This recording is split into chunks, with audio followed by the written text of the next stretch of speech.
up to the throne. I'm a king, not a quitter, ayy. Step to the throne with confidence. Yellow bunch of clothes with an origin. Came for the crowd, won't ever back down. Take me to the city, we break me down. Been on the ground for the loot and the gold. We been locked in with before you was on. Me and my squad stay goes so hard. Steady take a loop, put it up like a god. One pump, getting out, two tone, wrist watch, full set in this thing because we can never stop. Earn this from the grit and the grind every day. We been in the zone, now get ready for the pain. Step to the throne with confidence. Yellow bunch of clothes with an origin. Came for the crowd, won't ever back down. Take me to the city, we break me down. Step to the throne with confidence. Yellow bunch of clothes with an origin. Earn the grit and the grind every day. We been in the zone, now get ready for the pain. On the road to greatness, you can never fake this. Step to the throne, cause we royal and y'all face it. Even if y'all hate it, we take go so gracious. Take over the game, not bow down to the game.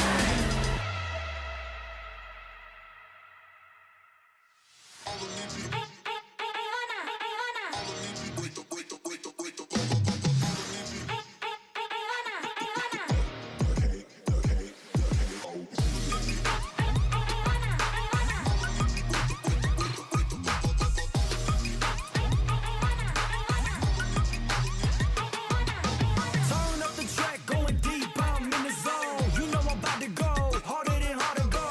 When the lights shine bright, that's my show. Burn up and see the glow, I'm gonna make it. No, forget it, the crown you want is fitted.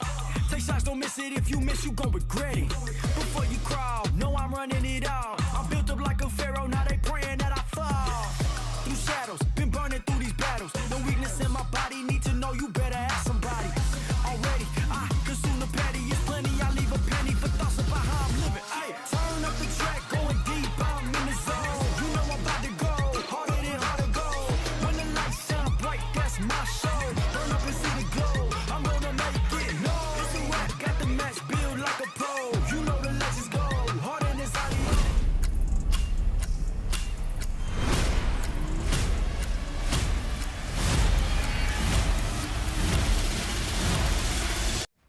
So much you got now to reward. True kings don't obsess over score. I'm here cause I know where my core. I got my eyes on the field, got my eyes on the ball. Can't stop. I'm scared of the taste, I can't stop. Cause I need to fight. Fight for the flames and take me. Fight the rise to my team.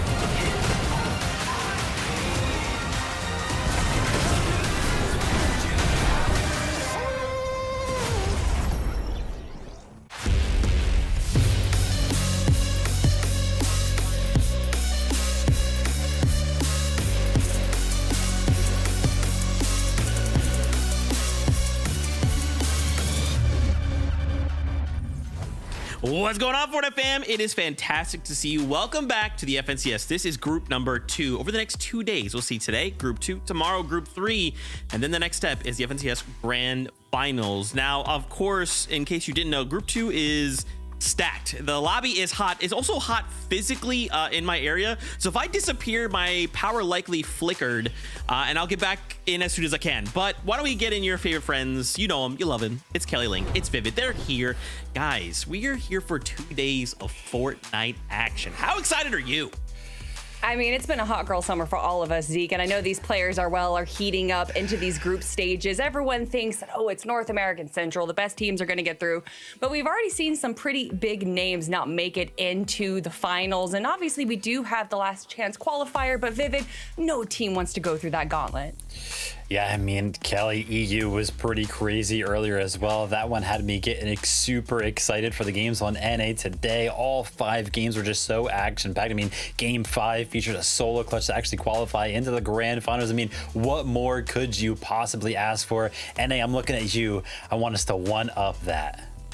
Viv, today in this group, it could be possible, right? Yeah. Let's bring up this lobby list. This one is stacked. There are so many trios we're going to be seeing here compete. Now, kind of, take a glance here at just some of the names on your screen, but more so than that, we want to just put some numbers to kind of like what we're seeing on screen. Like, obviously, we saw like Clicks is in this lobby. But what does it look like? Well, why don't we bring up some of these numbers, starting with the amount of total FNCS finals that will be competing here today. That total number is going to shock you.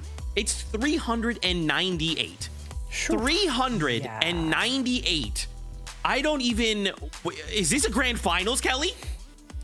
Yeah, I know, especially comparatively to what we had from Group 1 from North American Central, which just had 288 FNCS finals appearances. That's a pretty big jump up, but I'm obviously looking to those FNCS wins as well, 21 wins. But my favorite stat out of all of this, Vivid, is how many regions are represented. All the trios that we have here competing today have won from so many different regions, and Muzz takes most of those. But still, I love that we're getting a little bit of a global taste right now.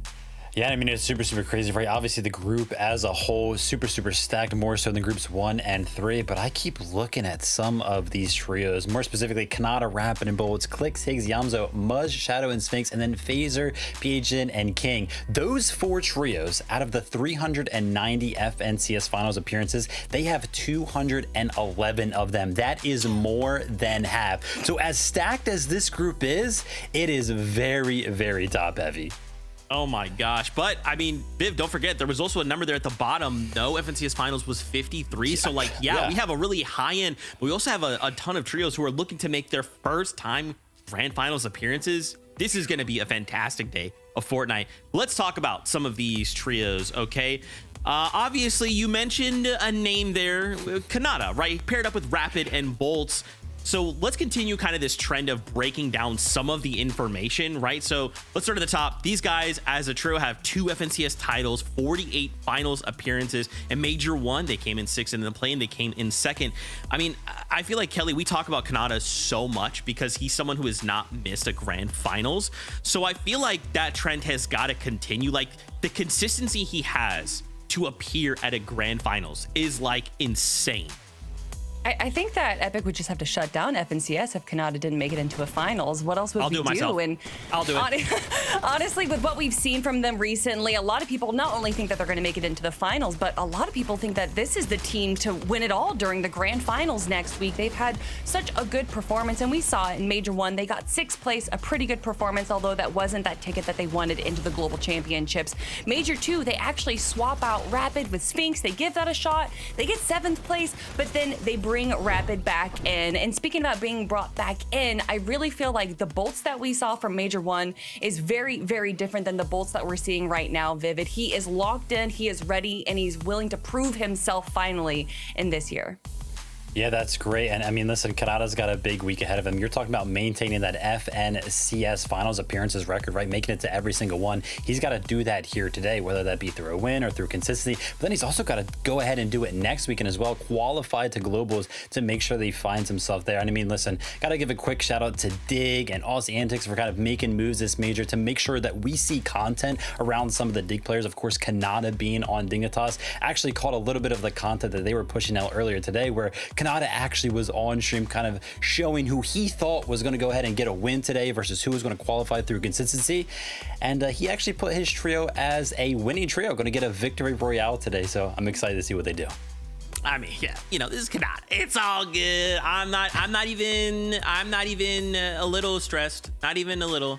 Can you tell? Let's talk about more trios, though. Another trio we're seeing compete today. It's Clix, it's Yamzo, it's Higgs. Obviously, if you've been following, you know, there was a little bit of 4th place curse, then Clix broke it, and now, you know, here we are once again looking to make it to the grand finals, and of course, to take that as far as the global championship. I mean, I feel like this is his time, right, Kelly? This has got to be the time that Clix wins a grand finals, wins a major, gets his title, and then we just go on to globals, right? This is what I wrote in the script, in case you didn't know.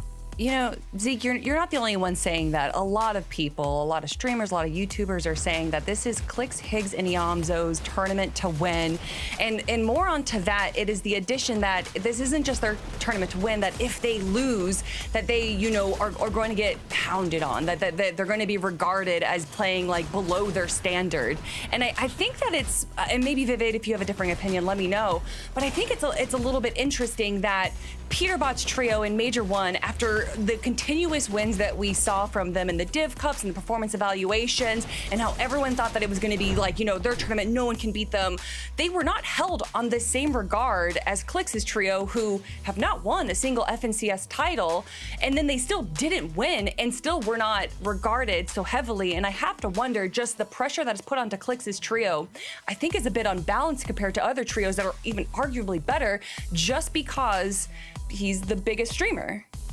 Well, I mean, yeah, I think the sentiment around that is that right now, currently, if you take a look at the year as a whole for NA Central, right, Acorn's trio, Peterbot's trio, and then Clix's trio, they look like the 3 best trios on the region right now, without a doubt. And the reason why everybody's saying, oh, they need to win this one, this is their best chance at winning, well, it's because those other 2 top 3 trios that I just named, we all know this, they're contesting each other, right? And we all know, historically speaking, if you're contested in the grand finals, your chance of even breaking into the top 10 alone is so low. So Clix, if they're contested, they've got to take advantage. They've got to win this FNCS.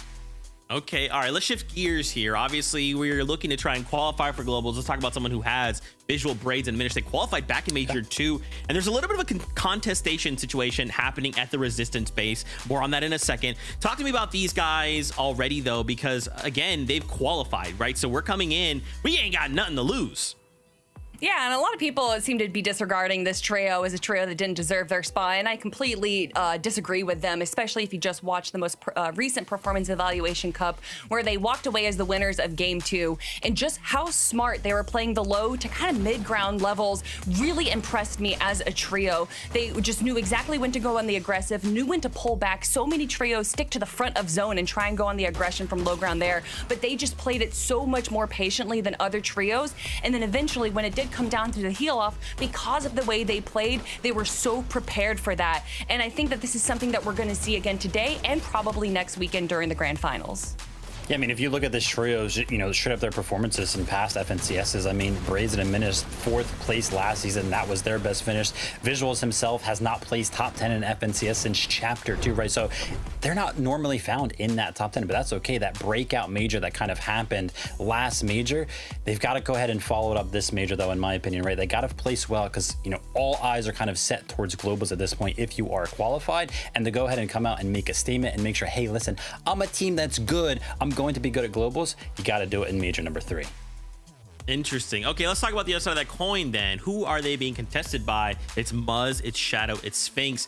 So I like that Kelly kind of highlighted Sphinx was originally back with Kanata and Rapids, but now we're up against with Muzz and Shadow, and this is the same Shadow that paired up with Kervin Tyler at one point, right? So this is kind of a new trio, but like on paper and like I guess like individually, they are such powerhouses. Like this has to be good, right? Like this just has to be good. 100%. And correct me if I'm wrong, Muzz, Shadow, and Sphinx are actually going to be landing over in Resistance space in the northwest corner. What I like about this trio, though, is that this is one of the newer trios we've seen. A lot of trios, actually, for Major 3 have had some competitions with each other throughout the previous majors, but Muzz, Shadow, and Sphinx are a relatively greener trio than what we've seen from the other people competing here today and tomorrow. What I love from them, though, is just how smart all of them are and how much solo potential they have, whether it's Muzz, Sphinx, or Shadow, put into the right position in the end game as a solo player, they can easily clutch out so many solo points. Yeah, I mean, definitely. And, you know, like Kelly kind of already mentioned, this is one of those trios kind of forming in major number 3, the last chance to actually qualify for the globals. We kind of mentioned all the changes that would probably happen prior to this major, just because this is the last chance. Only 2 spots available to go ahead and qualify to globals. But hey, listen, if there's anything new, right, Muzz is always so good at picking up new things, new trio, new seasons. He's good at it all. Muzz, the GOAT. He's my GOAT. He's my favorite of all. All right, why don't we talk about my next favorite? It's our casters, Monster D Phase, Jacob PR. What are you? Thank you, Zeke, and that's right. We are here. Group 2 might be the best of the best here showing up, Jacob. Obviously, we're excited for the weekend. We're going to have a lot of Fortnite in front of us. No, definitely there's over 5-6 contested fights right out of the gates. And one thing that we noted last week is when a team wins a game, their spot opens up. So I want to see if any of these teams, they switch up their drop spot or stand their ground and try to defend it overall. That's right. And then you saw the stats there showing us how much of a stacked lobby we're going to be looking forward to. So the competition's high here, Zeke. We're ready for game number 1. What else you got for us? Well, Monster D Face, first off, you look amazing. Second off, Vivid already kind of ruined the surprise a little bit. And when I saw this myself, I thought, what the heck is this trio doing here? What are you doing here? It's King, it's Phaser, it's PH Zin coming on over from Brazil. And these guys already have a qualifying spot. They already are in at Globals. And so now we gotta wonder, Kelly, wait a minute. Whoa. Stay over there. No. Don't come over here to mess with us and our lobbies. What are you doing here? You know, I love the move that they made. When we saw, last year in Major 3, so many European players move their way over to North America to prove that it was an easier region so that they could punch their ticket easier to the global championships. But that's not what we're seeing from Phaser, PH Zen, and King here. No, I think that they're actually going into a harder region to get better practice for those global championships. I don't think that this is necessarily like, oh, they already punched their ticket, they're just here to have fun. I think that this is them actually like putting, the pedal to the metal and putting as much practice as they potentially could get what we would see out of a global championships, Vivid. Yeah, I mean, that's definitely what it's all about, right? They're just here for that practice. If we take a look at the Globals landscape, right? If we take a look towards Invitational, Globals in 2023, Globals in 2024, there were only 3 instances of a minor region breaking into the top 10 at those events. And actually, PHN being one of those instances back at Invitational, where he clutched up a 5th place there, right? So he kind of wants to jump back into that. He wants to feel that again. And I think moving to NA to go ahead and gain that experience, that's exactly what they need. Now, is one major going to be enough experience for them to make a giant, improvement on that? I don't know. Maybe there has to be a little bit more of an investment out of them, but I love the intention behind this. Yeah, I mean, these guys are landing over at Lone Wolf. They're kind of like contested, like a little bit, but that's such an interesting point, because I think that's something we maybe don't think a lot about. Is once we hit globals, all of every region has their own meta, and there's a lot of overlapping overall metas, but within each region there's almost play styles, and there's trios that like certain play styles and certain types of aggression or building or height or just strategy overall. So this is actually really interesting to me as a concept, right? And even Kelly, to your point, remember we had, like you said, we had people coming over from EU and playing in NA. I feel like that raises the ceiling, right? It's always keeping whatever region this is happening to on their toes, right? Because you can't just say, well, there's some trio, here they come, we're just gonna mess them up. Nope, this is King we're talking about. They're gonna come in, they're gonna make some waves. So hopefully NA is prepared, but I don't know, Kelly, this is King we're talking about. I mean, honestly, I think it just speaks on how good of a region, maybe even the best region NA is, that we saw King actually go over to Europe to get some practice in, but he didn't do that this time around, did he? No, he went over to NA because he knows that's where the best trios are, and he wants to practice against the best. Maybe a little bit closer to home as well, but yeah, making a statement right now before Globals definitely starts. Now I got to make it into Grand Finals, and what a statement that would be as well. Imagine, they win this FNCS. Ooh, they would go on the Globals feeling pretty confident. Confidence is key, and that is what Vivid has a lot of. Now, speaking of confidence, I have the utmost confidence in our casters because game number 1 is ready to go. Let's take a peek at what group number 2 has for us. Casters, take it away. Thank you so much, Zeke. They set the stage perfectly, from the fights that we're going to see off the drop monster to the uncontested players that have a little bit more flexibility in their game plan. But overall, I said there's at least 5-6 teams right out of the gates that have to face a contested fight. Yeah, and this is going to go by really quickly. 5 games of Fortnite. We got a sample of that last week. It was over before we even knew it. And here comes the battle bus. Let's jump on for game number 1.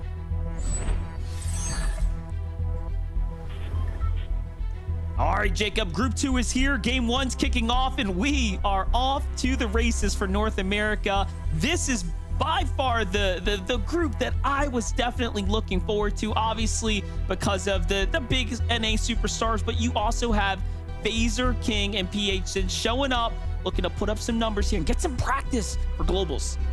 Yeah, and you can already see right this drop spot from the northwestern edge all the way to the southeastern. So it's going to be King, Phaser in a possible contested fight. I said possible because that area does claim a lot of space, especially for trios. King, Phaser, PHN, they're going to get the actual drop spot on Lone Wolf Flare. And then on the outside, Jake, Dogo, and their trio, they're just going to get the outskirts. There is loot out there, Monster, but it's essentially scraps, especially when you have all those northern teams that are uncontested as well. They got to think quick. They got to think on their toes because they are definitely on the clock to start game 1.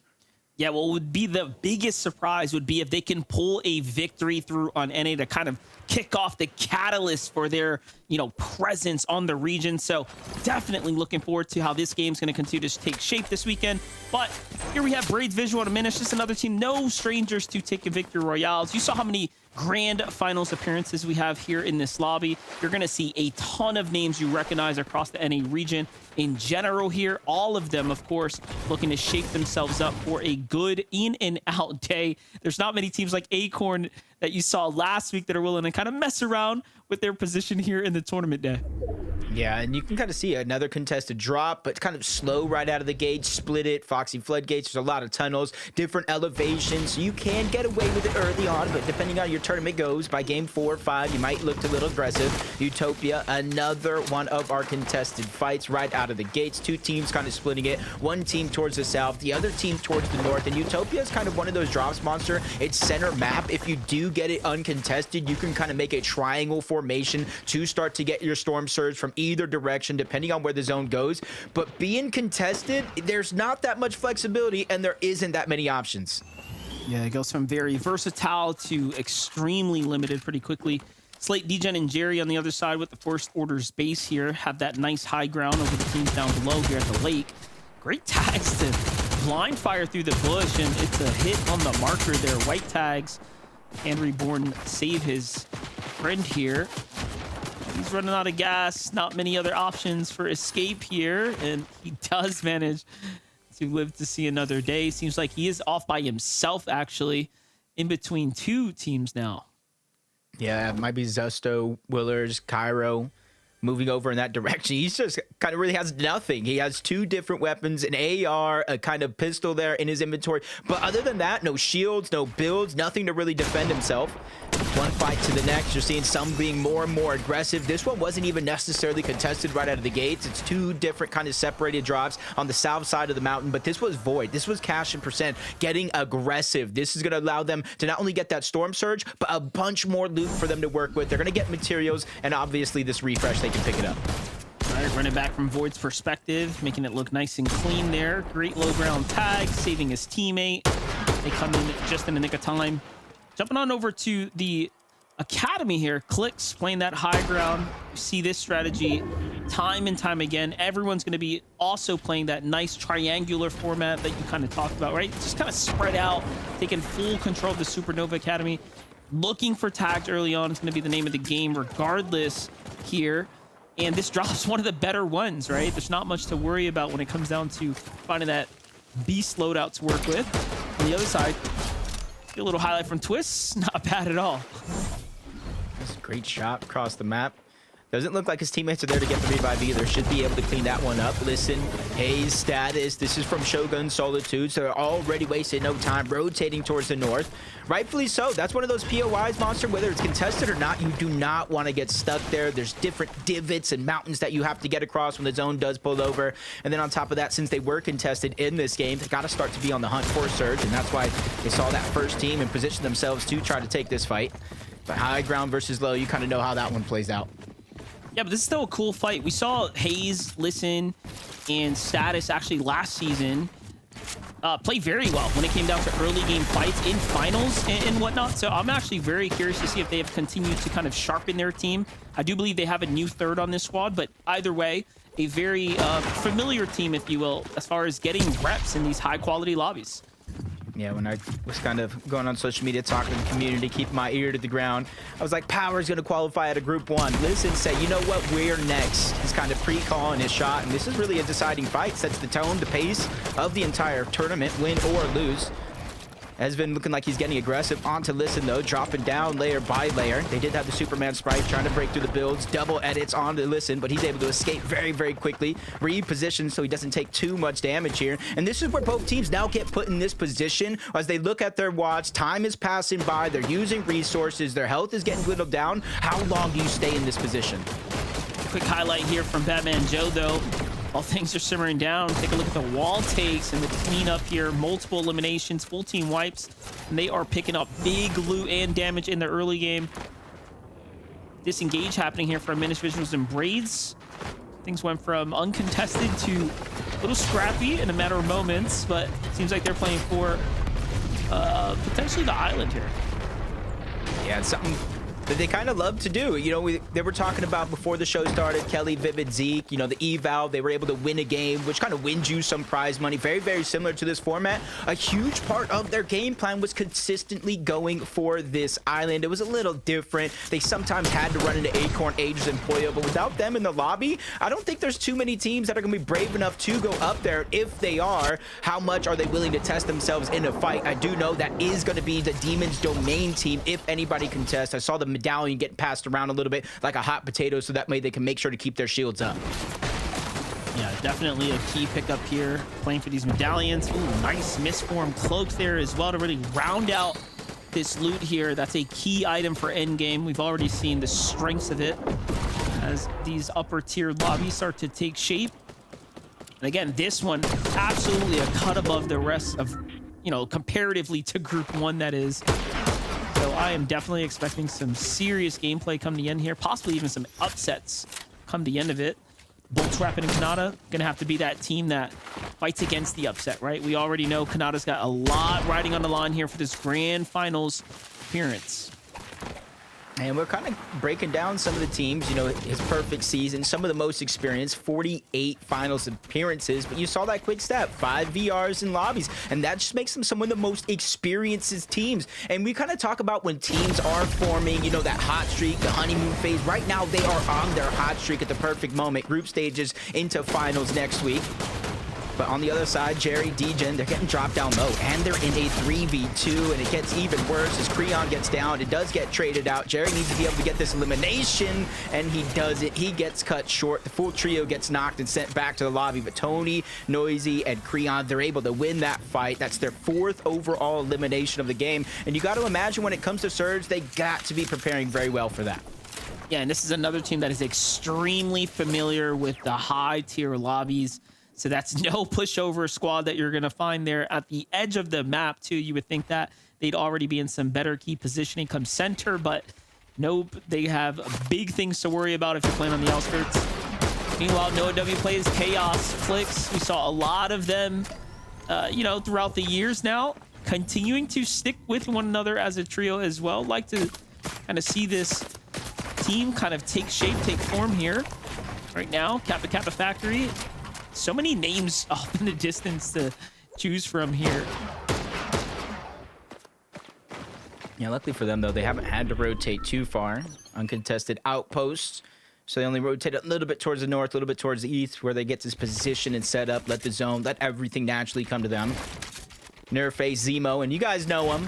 He's been around quite a long time. Cease kind of rounding out this roster, landing that kind of split drop above the mountains, left of Demon's Domain, south of Foxy Floodgates. A lot of the time they do get it uncontested, and because of that elevation, they're able to plan it and set up accordingly. And with the zone pushing all the teams all from the west side of the map to the eastern side of the map, they've set themselves up on this mountain so they can just kind of look at all those teams rotating in, get their surge, and kind of with that elevation, figure out where they need to go next.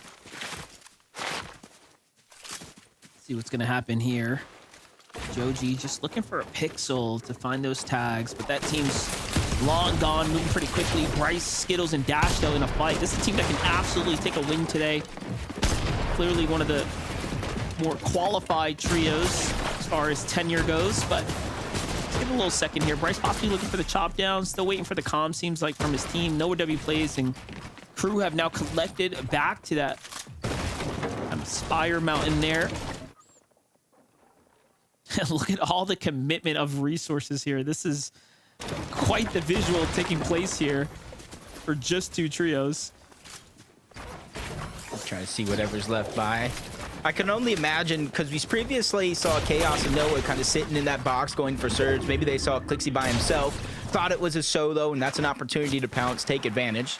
Zone continuously forcing people over towards the eastern side from the west, and they're just kind of using this as an opportunity because remember, they were contested at Foxy. They probably don't necessarily have all the loot, resources, and loadout that they want, so they move on over to Outpost to try to get whatever scraps are going to be left by.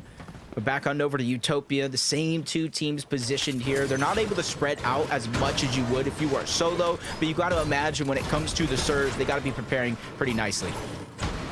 Yeah, well, this is a team that, at least for what we've seen, should be ahead, right? Well and far away. Yeah. They've already got a team wipe under their belt, so somewhat situated. Plenty of max cap metal and a metal base to go with it. So seems like things are going relatively well for them.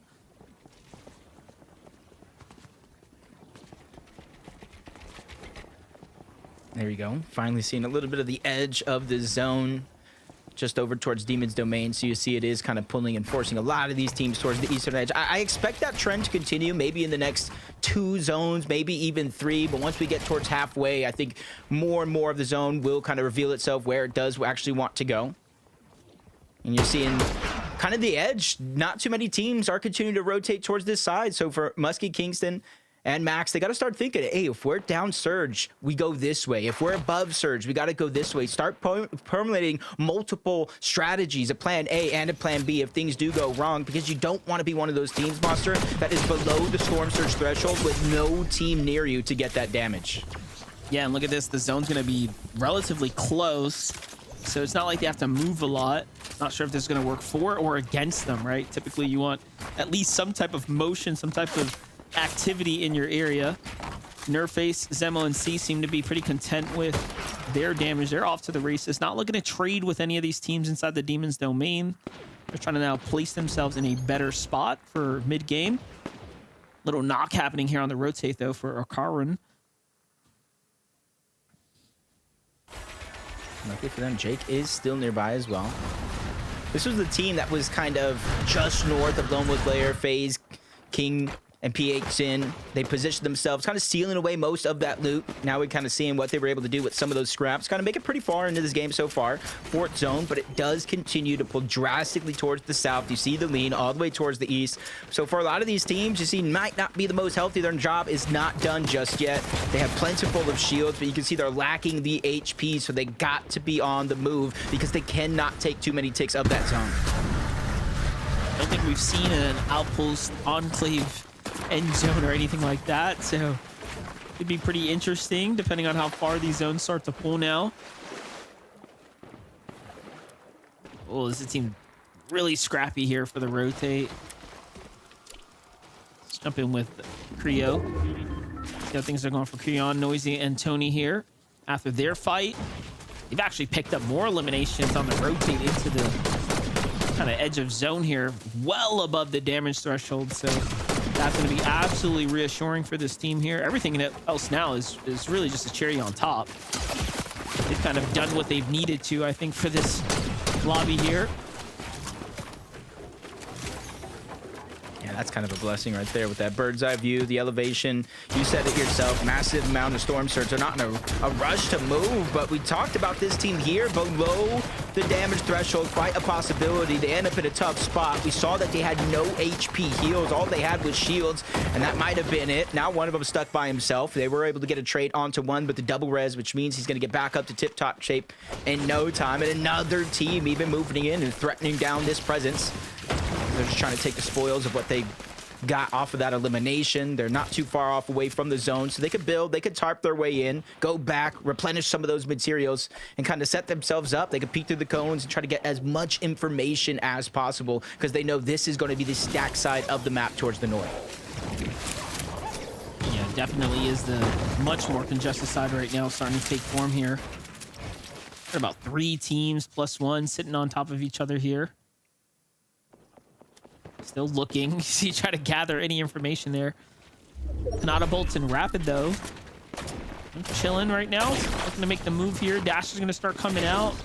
Full set of misform charges here on the trio as well. None for Bolts, though. Look at the slight min-maxing here. Just trying to keep themselves capped off on material while they rotate. Just taking their time. Full control of the lobby right now. Ooh, big fight right now for the Brazilians. Though here on the left, Phaser, King, and PH Zin come across another trio. They're still standing. They're holding their own pretty well here. Kanata, Rapid, and Bolts, though, don't even want to stop to take a look at this. They're just minding their own business. Yeah, they know eventually whoever wins this fight is going to have to rotate in the direction. You see it in the mini-map already where they position themselves just at the edge of zone. 1 elimination so far. That one's going to be on to King. Probably in this fight right here was Axe and Slepsy. kind of separated from their trio. And this is where King Phaser, PH Sin, even though they might not have an NA FNCS championship monster, they do have multiple FNCS championships. They have experience. They know when to kind of not necessarily give up, but not get too greedy for more and more and more eliminations, especially since they themselves are not in the zone just yet. This takes me back to the invitationals where, you know, Brazil showed up, 2 out of top 10 spots going to them. It was quite the showing, really just putting respect on their region's top tiers. And PHN was a part of that storyline, so I'm all for it. I think they are the X factor here for the globals, and anything can happen with them in the lobby. Now you're seeing more and more of those tricks coming out from underneath players' sleeves. Didn't really get too many appearances of it. I think just kind of lack of tournaments, players streaming them, only scrims. They don't want to share too many of their strategies, but now it's all coming out. I seen one of them in the eval finals where, I don't know if it was Higgs, Clicks, Yamzo, they were able to use that cave monster and take their down teammate into a safe location.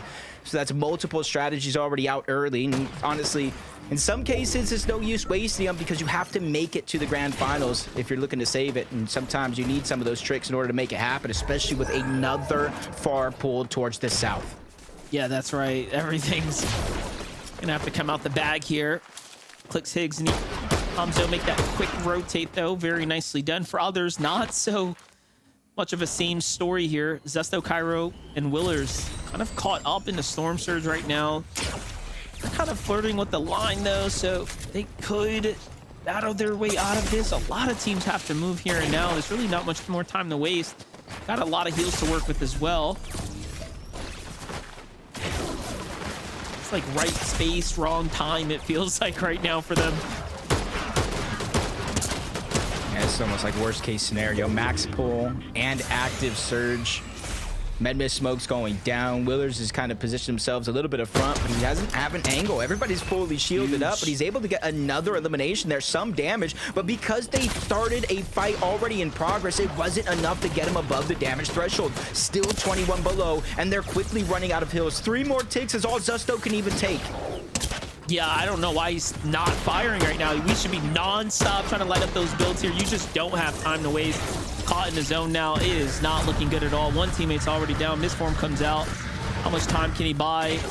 You know, I asked that question last week. Can the Mistform cloak save you from a surge tag? The answer is yes. It looks like he was able to mitigate just one there. But again, there was no time on the clock for him to find the damage, and falling with just 11 damage shy away from keeping yourself safe is definitely unfortunate.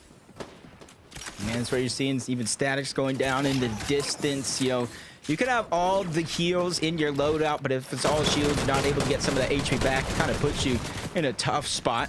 436 above the damage threshold for Clicks, Higgs, and Yamzo, though. Even throughout all their rotations from Supernova Academy, they make sure to keep Storm Surge as a part of their focal game plan. Position above one team, next to a few more, in the center zone as well. For a team like them and everyone around, if they really do not have to do too much, just not get too antsy, don't make any bad peaks. Also, really hot start right now. Was hoping to see a little bit more of the outpost caught in the zone here, but Fortnite says, not today, monster. They're pulling themselves straight north here. So off we go. This is the team that's the furthest back right now. 10 seconds before things start to collide here, so gotta get going, but look at all that natural terrain to work with. So diminished visuals and Braids content to take their time here. We'll see if they end up getting lobby focused. Could potentially have options with the island back there. They are moving in that direction. Brifts, island, probably don't want either. Just trying to find an open spot. Cash, Void, Storm Surge is active. Void goes down before the active Storm Surge takes him down altogether. So at least it gives him an opportunity, but I might have spoke too soon. He gets cleaned up, and Cash goes down as well. Shari's, Davies, and QK, the winners, I believe, of Demon's Domain, able to get that elimination. And this is why you're seeing them pretty strong. They're able to pass that medallion around and keep themselves up when it comes to at least 50 shield, but still a far rotation in. Getting tagged on the way there. No misform in their inventory, so they're forced to use a lot of these dash sprites to make their way around the map. Yeah, you watch the handoff of the tokens there again. Just look at that HP jump up. And it just really showing you the strength of the loadout, the strength of Demon's Domain. I mean, they have 6 eliminations as well, so a very, very telling game for them. Kanata, Bolts, and Rapid, completely different story up here as the skies are bright and clear. No contestation up top here. I don't really even see too many teams poising to put up a fight at all. Nice zone pull as well. Look at how fast they are to react there. No time wasted. Even using mobility to make sure they get that nice, secure high ground here. What a position to be in.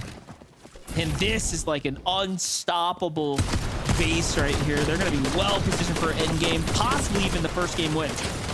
Yeah, I'm interested to see Rapid with that exotic pistol. He's going to shockwave anybody that tried to test him for hype. But below the damage threshold, Dash, Skittles, Bryce, quick to react. They get 18 above. Now they're fighting 5 below. The teeter-totter, the roller coaster of emotions that they must be going through as he continues to land shots. As Magma in the distance, Scare peaks as well. Everybody here suffering for the lack of damage. As Skittles without builds, 3 HP, 143 above the damage threshold though. But what did it cost? It cost him everything. But by himself, Monster, he's able to make the play, get the eliminations. You see the 6 different medkits in his inventory. The only thing he lacks right now is mobility. You saw how comfortable he was with the Siphon tick in there. Plenty of time to work with here. HP already up. He's hit that A rank, so he's not going to have any problems making his way through, but he is still a solo here and now. Remember, consistency still matters today overall. Yamzo, Higgs, and Clicks on the move right now. Loadout looking a little light for wear, but not too bad as things are starting to come together here in the end game. 3 eliminations already for Clicks, Higgs, and Yamzo. I was wondering when we'd get that nice little update, and they're going to be the team poised to possibly look at height, give Kanata a problem here, but Kanata's trio knows better. They know how to hold this down. They should be looking to focus these trios soon. Just kind of watching. You see Kanata and Rapid continuously looking over towards their right. They know second height is there. They know the threat that they possess at any possible given moment. But with the zone pulling further and further away, almost max pull from where they're at, I'm not sure they're going to be able to hold on to hype for here. Somebody on their trio might have to make that sacrifice, jump forward, and try to go for reconnection. But with Yamzo still there, QK's team still there, everybody staggering themselves back, it's a risk that they're not willing to take just yet. Visual sprays and diminished down below, though, 255 above the damage threshold. Even with more rotation to go, they're making sure to stay slow and steady with one foot in front of the next. Yeah, you saw they were thinking about connecting their way down there, like, nah, it's way too far. We're just gonna have to miss cloak across here. And Rapids, that's it. He's out of mobility now, so it's all or nothing here as they try to stick to the high ground. Clicks, Higgs, and Yamzo starting to kind of gas out here as well when it comes down to hard materials. Clicks down to the last bit. Yamzo looks to take over. Clicks still looking for an opportunity to attack high ground here. The misformed trading hands here. Okay, targeting the high ground. There it is. Breaks their builds out. Gonna cost them something. Let's see. We see the exotic with the shockwave. Rapid went down. He landed a little bit of damage on the Clicks and bounced them away. And that's why you're here. The first and last shot of that pistol has that shockwave effect, the full shockwave effect. So got to be very, very careful. And I think Clicks, Yamzo, and Higgs, that's a real giveaway. And they're no longer contesting for that high ground. They're looking to dominate down below. And that's why they got in the front side of the zone. Kanata doing an excellent job finding Monty there from the high ground. That's the full finish, just to keep them sharp and in the game. And you know what? Surprisingly, they actually have material to work with. Meanwhile, Clicks on the bottom camera, just in a world of trouble, has to misform out after finding an elimination and then a knockdown body right afterwards. And look at the reads here. Manages to find himself back to Yamzo, who is leading the rotates here. Clicks, though, is online right now. Yep, he also has that misform, so he can easily pop through and try to get to the front. Meet Yamzo on the other side. You see he already took that front step, leading the pack. King, Phaser, PHN, they're dominating in the Slayer, pushing everybody off. Even if they didn't get the eliminations, they're trying to make it clear for themselves. Up over, they're trying to meet everybody there on the other side, and you're seeing the misform come out for so many different players. They're trying to nullify any damage from that storm as they make their way around. This is exciting. We get to see King in action here on NA, where there is no disadvantage and they seem to be fully locked in. A lot of material to work with as well as they're playing the mid ground. Here comes Yamzo and Clicks kind of jumping up, and surprisingly that layer is so contested. Everyone looking to really fight for this win here, this Victor Royale to kind of end the day early. Medmist going to come out here. That's going to be a big play for PHN and King there as they play the zone now. Kanata, Rapid don't seem to know what's happening behind them. Bolt is looking back though after Medmist. Okay, so he's got visuals. He sees what's going on. They have their kind of attention on high here. Yeah, but Rapid sees him. He immediately starts firing toward the backside of the zone. They all have to go one by one, but it's a distraction. Yamzo makes his way up a little bit of those layers. Clix meets him there as well. Everybody converging. They don't want to be on that ultimate low ground. It's so chaotic. It's so dangerous down below. Clix, Yamzo, they found a solo by themselves. He's able to escape, but he's into the backside of the zone. That one gets stolen away. Bolt gets that elimination, but there's still somebody left alive. Madly Climb, but it's only for so long. The Brazil Kings are able to dominate yet another player, but they lose one along the way. That's right. Clix also find elimination. He goes up now, and he actually builds. He reconnects the high ground. And a huge tag there, but Clix is left by himself. It's 1 against 3 here, and he is holding his own. No one's got shield here on Kanata's trio. They actually are forced to go down. Other teams start to look in. What can Clix do? He has one more med miss here.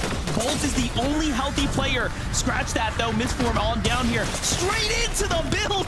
That was a huge mistake, though, as they were ready. Kanata cleans one up on the low ground now as well. It's up to Braids here to clutch one out as Diminished is playing the zone here, trying to get the heal off.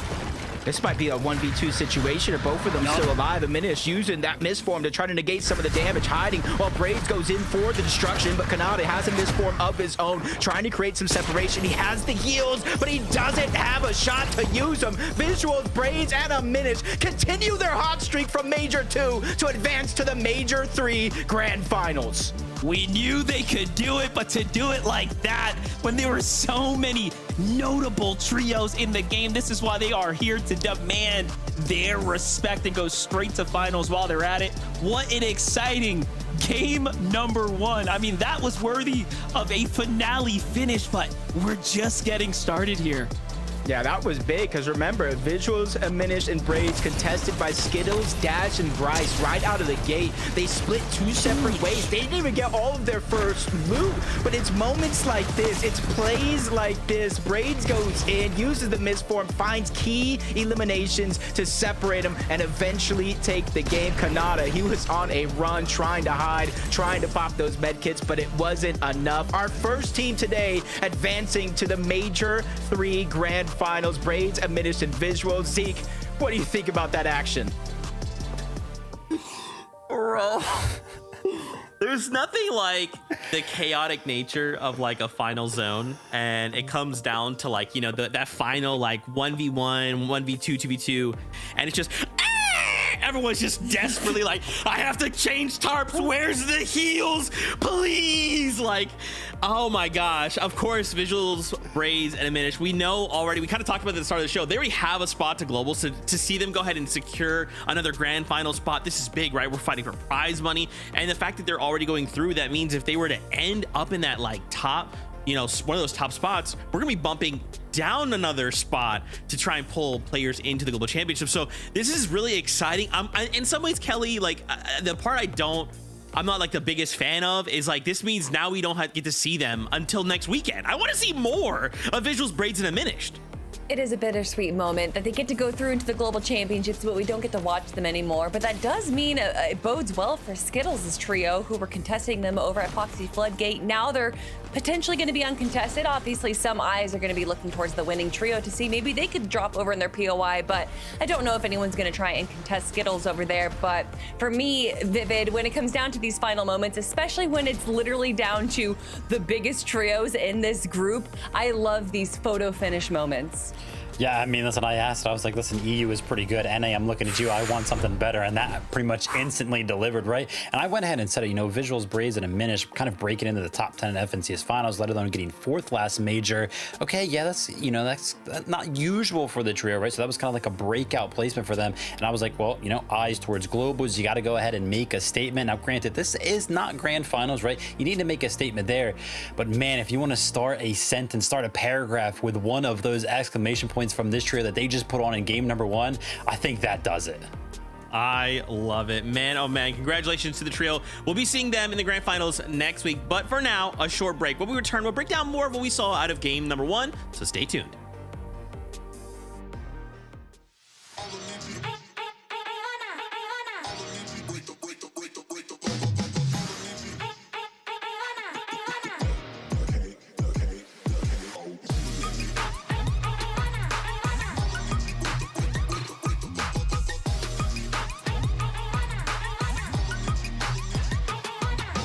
Turn up the track.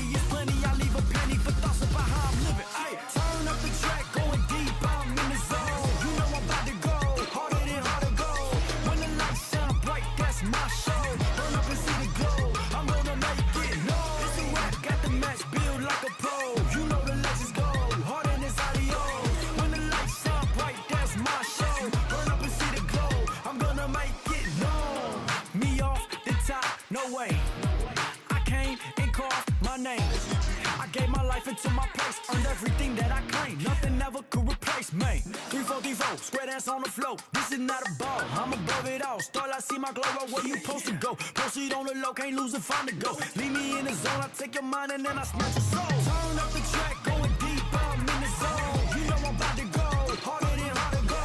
When the lights shine bright, that's my show. Burn up and see the glow, I'm gonna make it known. I get it, they love my whole steady. Vegas don't listen, told you this ain't hypothetical. Answer the call, prove this once and for all. Can't reach me with an arrow, summer nights I never fall. No cattle, the goat don't wear a saddle. Go riders off my body, cut them off, they yucky sloppy. Already, I consume the petty. The vision's 2020, believe your eyes are winning.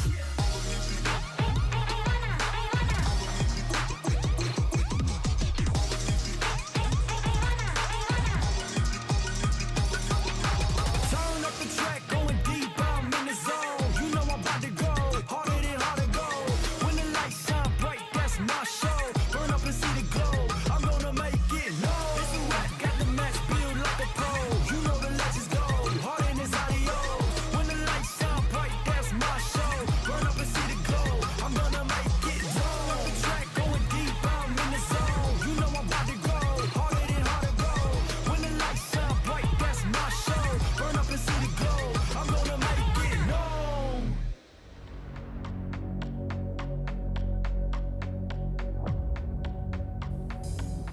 Welcome back, everyone, to the FNCS game number 1. Going on over to Visuals, Braids, and Minish. Congratulations to them. That means we'll be seeing them in the grand finals next weekend. But we still have 4 more games to go, so nobody panic. Everything is chill. Let's talk about Kanata in that last game. My, oh my, second place, 10 eliminations over on the trio.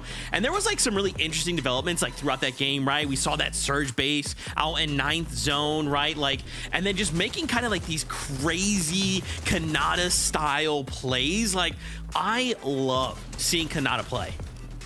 It's so crazy that you can go from everything's chill into saying Kanata's name, because I think that that's an oxymoron right there. This trio is anything but chill, and this game just showed how serious they are taking these group stages, controlling the high ground so well, and being really prepared for that end game. You can see the loadout that Kanata had. He understood the assignment, but unfortunately, Braids and Aminish wanted to make sure that he did not get an A on that paper, but we got another opportunity. We have actually 4 more opportunities, because that's just game number 1. Vivid. I mean, yeah, that game from Kanata Rapid and Bolts, I was getting ready to be like, wow, listen, this is perfect Fortnite, right? I mean, they held high ground from 9th zone. That's such a, a hard feat. We've seen it time and time again. And then they defended, like, the chop from Clix' trio. Rapid dropped down, make sure they stayed connected. And then the trio was aware enough to go ahead and look into the zone, catch out King, and trying to, make one of those heel-off plays to kind of flank the high ground. They defended it so well, right? Trio versus trio, everything was fine. And then Clix enters the conversation as a solo, right? It's like, wow, you guys are doing so well. And then the 3v1 happens, and you guys are just getting like pieced up. Clix is flying all around, hitting incredible shots that we've never seen before. And that's what ends up taking them down. I mean, listen, if Visuals, Braids, and Aminish, with all due respect, watch that game back from the perspective that we saw, they'd be like, oh, wow, we didn't really like win that game 3v3 against Kanata's trio. We got a major assist from Clix, because wow, he did some damage to Kanata's trio. Yeah, that mythic in his hands is the exotic in the hands of Clix is absolutely disgusting. And there was such a moment there that we thought we were going to see a solo clutch coming out of Clix. And honestly, we did get to see a solo and even a duo clutch coming out of these guys, but just missing the mark ever so much by jumping into that box and finding a few other players here we can watch going into 3. Oh, we've heard 1v1s, 1v2s, but 1v3 Clix, that might be a little bit of a tall order. Yeah, I mean, you managed to pump one, right? You take out Volts, but there's still 2 people in the box. I respect the play. It's so exciting, but still, we got a performance from Clix. Now, just a few more games, right? 4 more games. We got to see the VR from them. Let's talk about King. I cannot believe we saw this game. This first game go the way that it did. What a strong showing from the trio coming out. And I really like, there's kind of like these little tech things that the trio was doing, like healing in the zone, sitting outside of that tiny little circle where everyone's trying to fight. They're using these med kits, these chug jugs to kind of heal up and kind of wait, like, hey, the moment that you make a mistake or you just aren't paying attention, we're gonna strike. Like, man, these guys are nuts. There was a moment during that Med Mist and Storm behind zone that I thought they were going to go for height against Kanata, and we've actually seen them do that before, not just go for height, but also defend height very well. But I actually like that the adjustment that they made, they realized that just height was having too much chaos going on with it, so they needed to stick to low ground, go for those eliminations. It wasn't necessarily their game to win, but being able to stay alive for as long as they did definitely boosted them up the leaderboard. Yeah, I mean, our top trio was just straight up looking at the standings, right? Those top four, they all did something very, very well. I mean, you know, Higgs went down a little bit early, but Clicks went ahead and pulled up the solo clutch. Phaser, Pigeon, and King, they had that mid-ground control. Visuals, Braden, and Minish, they had that front low control, and then Kanata, Rapid, and Bolts had that high ground control. So all of those trios up there putting on a performance in just different categories, awesome to see in one lobby. Well, Viv, why don't we do it again? Why don't we go ahead? Because game number 2 is ready. So casters, let's go again. Thank you so much. And game number 1 was anything but a disappointment. Foot on the gas the entire way through. But the interesting thing with Visuals, Braids, and a Minish qualifying for the grand finals, you'd think a spot would open up. No, for Skittles, Bryce, and their trio, that's just going to be an uncontested Foxy Floodgates. Not 2 of the map will change this time around. Yeah, very interesting, right? For them to kind of get the tall order out of the way. You know, it's not, you know, often that the team that's contested takes a victory royale. So let's see what's happening here for game number 2. All right, group 2, game 2 is here, and what a start to the tournament day that we got there. That was exactly what I wanted to see go down. Big showings from the team that we expected to, of course, be up at the top. And now we get to continue that story here. Going to be an interesting thing, the way it all kind of plays out after game number 1. You know, when it comes to damage, it's going to be Kanata, Bolts, Rapid. They kind of set the entire lobby on fire in that game. And they're going to be in this one yet again, Crime City. And for them, it's just kind of reps underneath their belt. They kind of got some of the most damage in that game. Kanata over 1,090 damage. Bolts 1,893 damage. First in the entire lobby, already setting the pace. You know what? I felt like those exotic pistols slept on, right? You just saw how much of a disrupted the shockwave factor is behind them. Very interesting to watch it kind of play out in this type of caliber of a lobby. And then, of course, excellent uses of the Mistform. It was used in aggressive ways and heal off types of ways there to go in and find themselves to safety. So just group 2, not disappointing at all. We expected high quality, high tier action. And it's exactly what we're getting here at the Demon's Domain, though. This is like a question I think everyone is curious about. Who is going to be in control of this amazing drop spot right now? QK, Cherries, and Davies is the team that walked away with it. And then, of course, leaving with those tokens, you saw how much of an advantage they had. They had no problem playing the mid game and making their way to end game. Yeah, essentially kind of opens up your inventory slots to be a little bit more flexible, because you can kind of pass that medallion around, get your teammate shield up, so it kind of acts as minis of sorts, so one less there. But it's just kind of interesting the way it all plays out, at least kind of what we've seen with other teams playing at Demon's Domain contested. This one's going to be a slower approach. One team taking the bottom, a lot of the good loot up there to kind of start it off with the elevation. The other one trying to take the outskirts, go further and further below Demon's Domain, at least try to loot up to give themselves a fighting chance. And so far, it just seems to be working. Kind of even down the board. Trading shots between these two teams don't want to get in too much of an advantage. Yeah, pacing a little different for them. Seems like those 60 points treat you different when you're at the top now. They're like, wait a second now. We just got to coast, stay consistent. We're going. So I think we're going to see them not really look to press the issue. Here we have the Vibes Nada. Nerops and Twist playing a little bit of high ground here, rotating right into the direct line of fire of a trio here. They do have the disadvantage being down below. Let's see if they end up getting spotted out first. On the side of the map, I mean, it's kind of like a learning lesson from one game to the next. We saw kind of them getting elimination deep and far on the south of the map, and then now they kind of cut off a rotational path, camping on the chest, and really hook, line, and sinker. The other team taking the bait to perfection there in that moment. As Chaos, Noah plays Clixie, they got that uncontested outpost. We saw them kind of position very, very well in that first game. Unfortunately enough, though, they got separated from each other. Another team pounced off, forced to use a lot of their resources and materials simply to stay alive. Yeah, not the worst start, though. 21 points still being earned there. There's nothing to be upset about by any means. Kofi, Fade, and Well, okay, they end up finishing things up here. So they take down the team with the 60 points there. And just like that, you know, what started off so great now seems to be the downfall for everyone here, because FaZe got the attention and they didn't realize another team wants that coin here. They want that medallion. It's Olaf, Anix, and Muka already showing up. Olaf pushing fast here to get the finish. Gonna cut this team off. Clean the movement. Not bad. All right. Sophie's team might be escaping here. Yeah, the mind game's just a little bit. Just when you think it's clear for the most part, you win the fight, you win the drop, all 3 eliminations, and that other team kind of moves in. That just goes to show the longer and longer you fight it out in Demon's Domain, the riskier and riskier it does get. Because you kind of see the beak and the medallion of sorts, letting them know that you haven't taken it just yet. Clicks, Yamso, and Higgs find themselves in what looks like a 3v1 situation.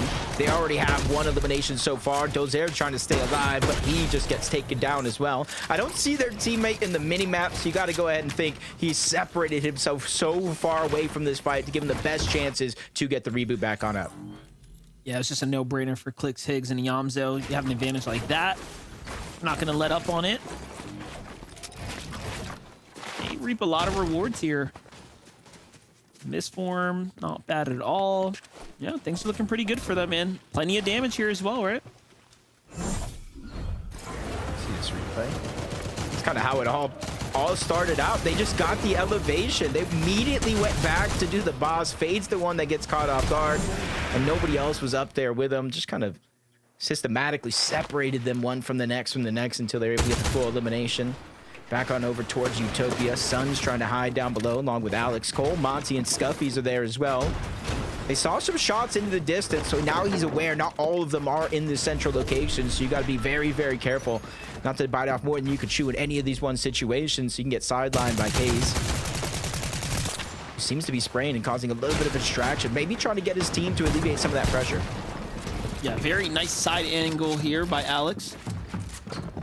Fortunately, didn't quite make that edit in time. The one fail kind of loses his opportunity to really kick this thing off. Case got the other angle here, though. Good defense so far by Scuffy's on the other side of the wall. There's a kind of opening tag now to push things back here at the Utopia. You know, last time things were pretty peaceful between these 2 trios. They kind of split things off, but this time here and now, it's definitely a different story. This city's only big for 1 trio. Elimination now going to the hands of Monty, so the aggression paying off for this team here. Kaze and Alex has got to do something big here. Yeah, they got to figure out a way to kind of separate the team, and Kaze is doing a good job getting some damage, not only on the Cole, but to Monty as well. 2 of them just basically get their shields disappear right before our very eyes. Even Scuffy's taking some damage, as they're doing a good job of backing them out, but this is where they really got to start to capitalize on this position. Either disengage, go for the reboot, get your teammate back, or just try to push in and get the eliminations. You're not going to get too many opportunities where you have them this week. Yeah, they're just going tit for tat right now. Back and forth here. Material counts about halfway through, so Alex, Kaze, they still have a lot of gas in the tank here. Plenty to work with. Couple minis as well. It's not over yet. Grabs the wall first. Again, misses that edit. And that is going to be the difference here. Comes down to accuracy. It comes down to staying sharp under pressure in moments like this here.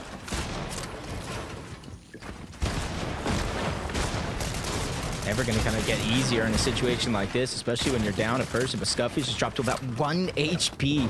Immediately gets box to box with Monty. And this is where you got to go ahead and get that player down now, because once he heals up, you essentially are having to take him down 2, 3, 4 times. Instead of it being a 2v3, it's almost feeling like a 2v4, even 2v5, because the amount of damage that you are putting out.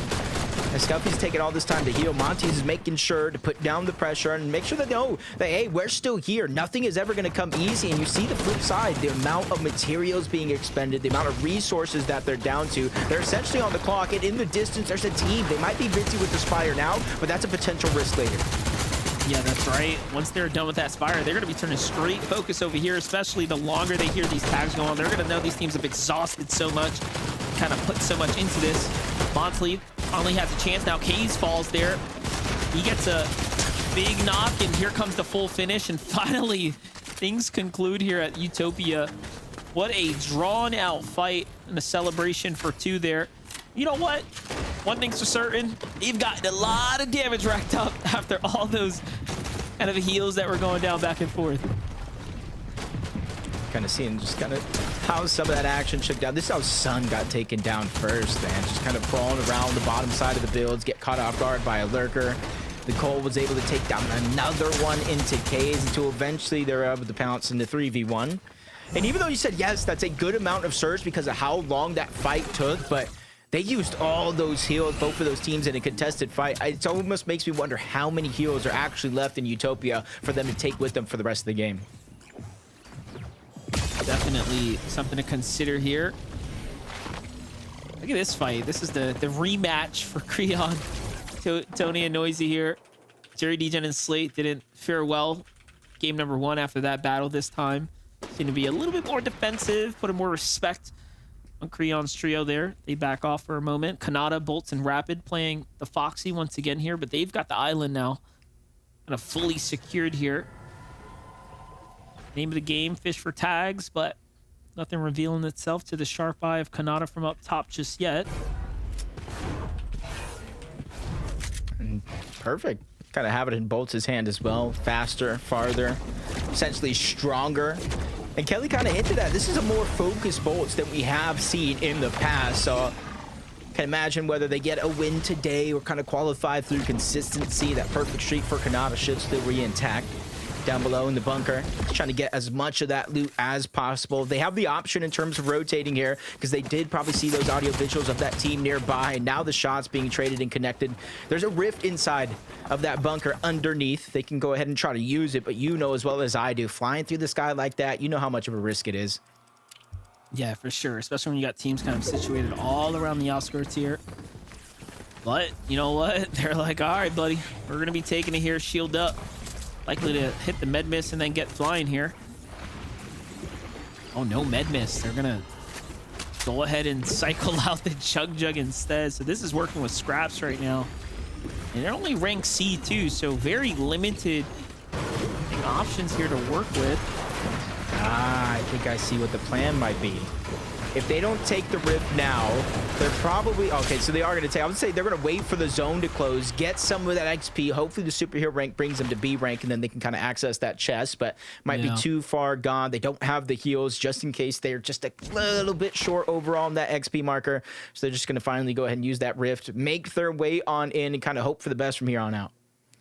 It's such an interesting mechanic to kind of balance, right, when you're in the game, and you see the benefits of being up in the higher ranks. Obviously having access to those chests there make a huge difference for total heals. You know, you're way more likely to find your med miss, misforms, and everything else that's going to really move the needle for you in game. But in C rank definitely leaves you way behind. So let's jump in with Shadow. What do you think about the addition of Shadow to the Muzz trio here? Very cool to watch this play out. No, I do. I like it as well. And, you know, when they first formed, they were on a hot streak, winning some of those eval games, kind of lining their pocket with money, getting as much practice in as possible. Just now, this is where it counts, and you got to start to kind of execute. Game number 1 had some technical difficulties, but already here in game number 2, you can kind of see they got damage, early eliminations. The only thing that might be going wrong for them is another far pull over towards the east, a little bit towards the south. So they're going to take some damage. They're going to take some time getting there. And if it continues to pull, then it just kind of get worse for them. So interesting to see how they handle it. Phaser, PHN, and King were also in the zone last game due to how this kind of southeastern zone kind of played out for them, and they seem to be finding themselves in somewhat of a similar position here, mirroring positioning from the last round of Fortnite. But they're focusing on the team inside to their side. They don't even realize there was all types of opportunity coming in hot from the zone behind. Wait a second, someone left behind here. I like that. Just a little med kit. Never know if you'll need it. I personally don't want to see them leave it behind, even if they're using it for 10 HP.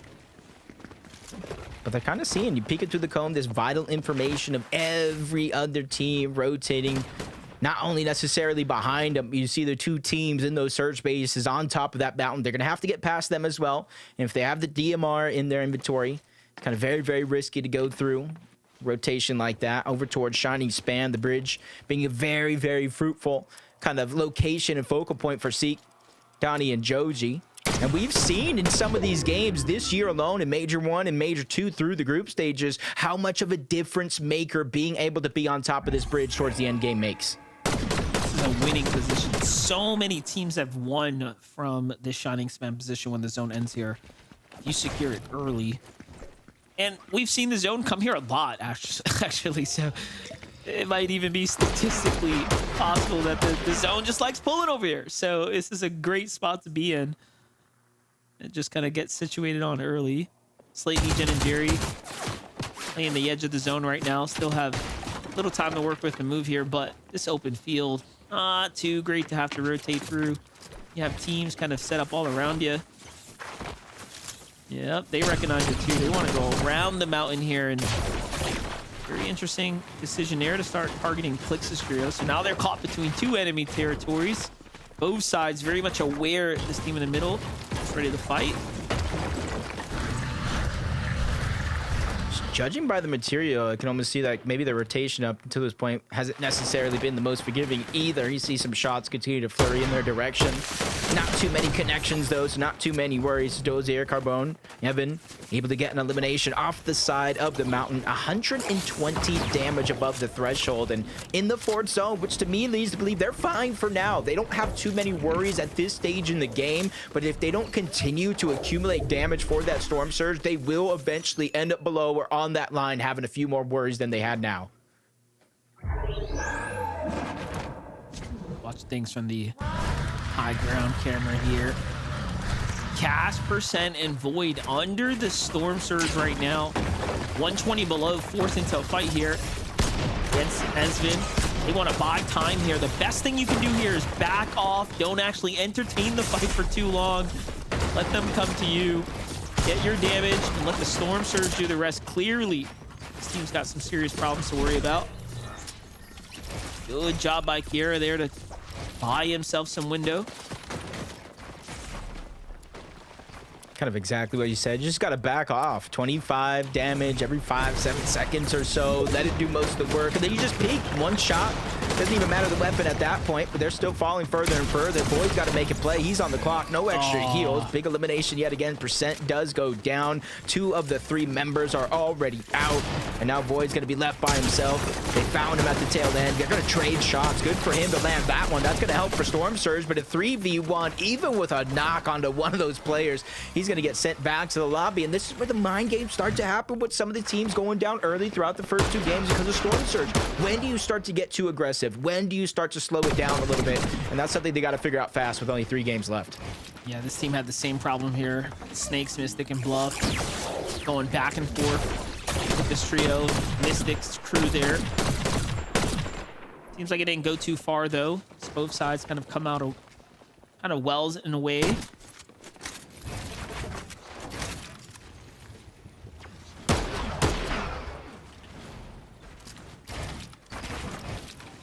$99 above. Not too bad, but you can see what happens when the rest of the lobby is being proactive. 60 damage gone just like that as we tune into Muzz. No shadow. Sphinx already down. This is a tough situation, and they're over 500 above the threshold. The Superman Sprite's able to melt right through him, not only destroying the builds, but taking the player down as well. So he will be able to get this revive back onto Sphinx, but depending on what the resources are that are left by, he may not be able to get shadow. So this could be a walking duo for the rest of this game. Yeah, but look at that. A rank now as well, so they get that passive heal too. That was the difference maker there. Muzz just straight clutching up here, though, in the end. And honestly, they were just lucky. King, PH Jin didn't see what was going on here. They could have easily collapsed down on into things, but they were rotating just a split moment too soon. Oh, Sphinx unfortunately falls there to the rotate now. It's another team. It's got eyes here on Muzz. Muzz just got to leave Sphinx behind. Force to just straight line it into safety here. There it is. Last bandage. What can you do? Oh, this is tough. This is tough. 2 tick for now. You got the minis, so in theory, by the time he gets there, maybe he'll have 60 HP and shield combined. One team right in front, but if there's anybody that can 1v3, it might be Buzz, right? I thought that was a med kit. I was like, wait a second. You might be okay. No. Oh, the fire This is pitch just there, rough. but he can't stop and use that one either. Yeah, this is a nightmare. This is a Just stay nightmare here. for Let's Muzz. just stay here. I'm cool with it. Let's see what Muzz is gonna do. Uh-oh. Someone sees him. Nerfe Zemo sees. All right, if there's anyone who's gonna take it down, I'm okay with Cease getting the elimination here. Beat him up.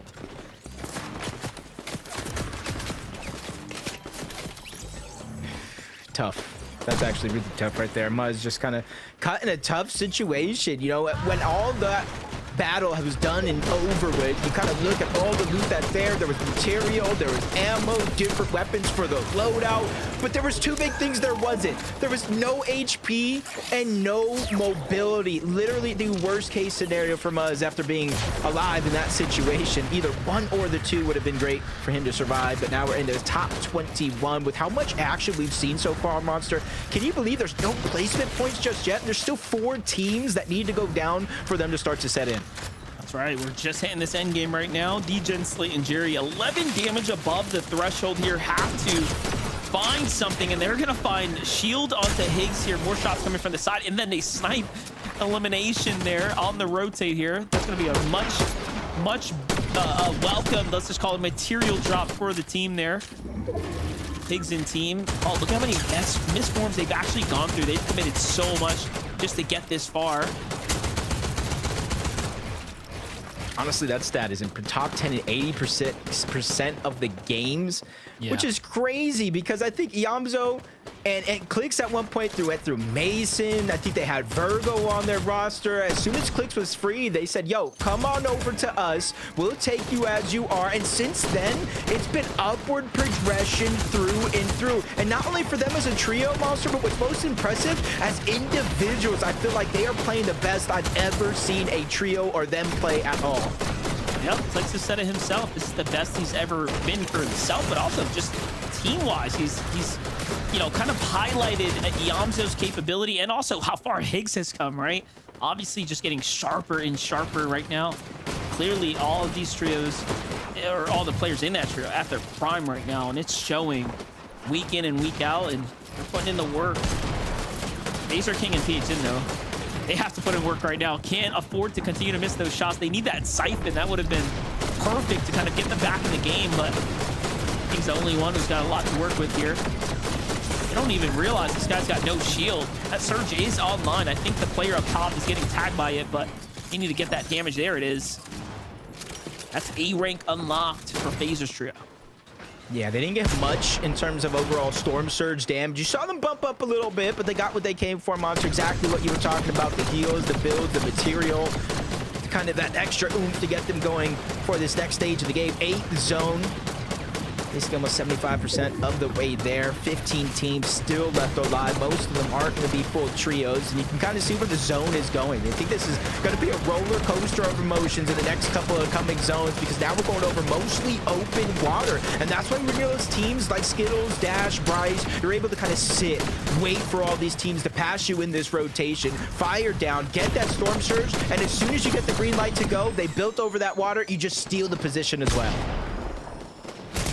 Keep in mind, the team that wins here is done for their games this weekend out of this group. If you win, you go straight to finals.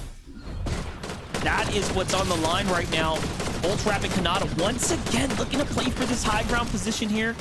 This zone also pulling towards the Shining Span. We talked about how treacherous this zone can be in the end game, but Kanata bolts Rapid, no strangers to the high ground this time. They're going to take their learnings from the previous game and likely be on the lookout for any mid-ground, mid-layer teams here. Donnie, Seek, and Joji trying to make up for game number 1 shortcomings here. Already at 33 points now. Big placement points are to be rewarded for all the teams here. Meanwhile, Kanata finds one in the feed too, so everyone's getting active here.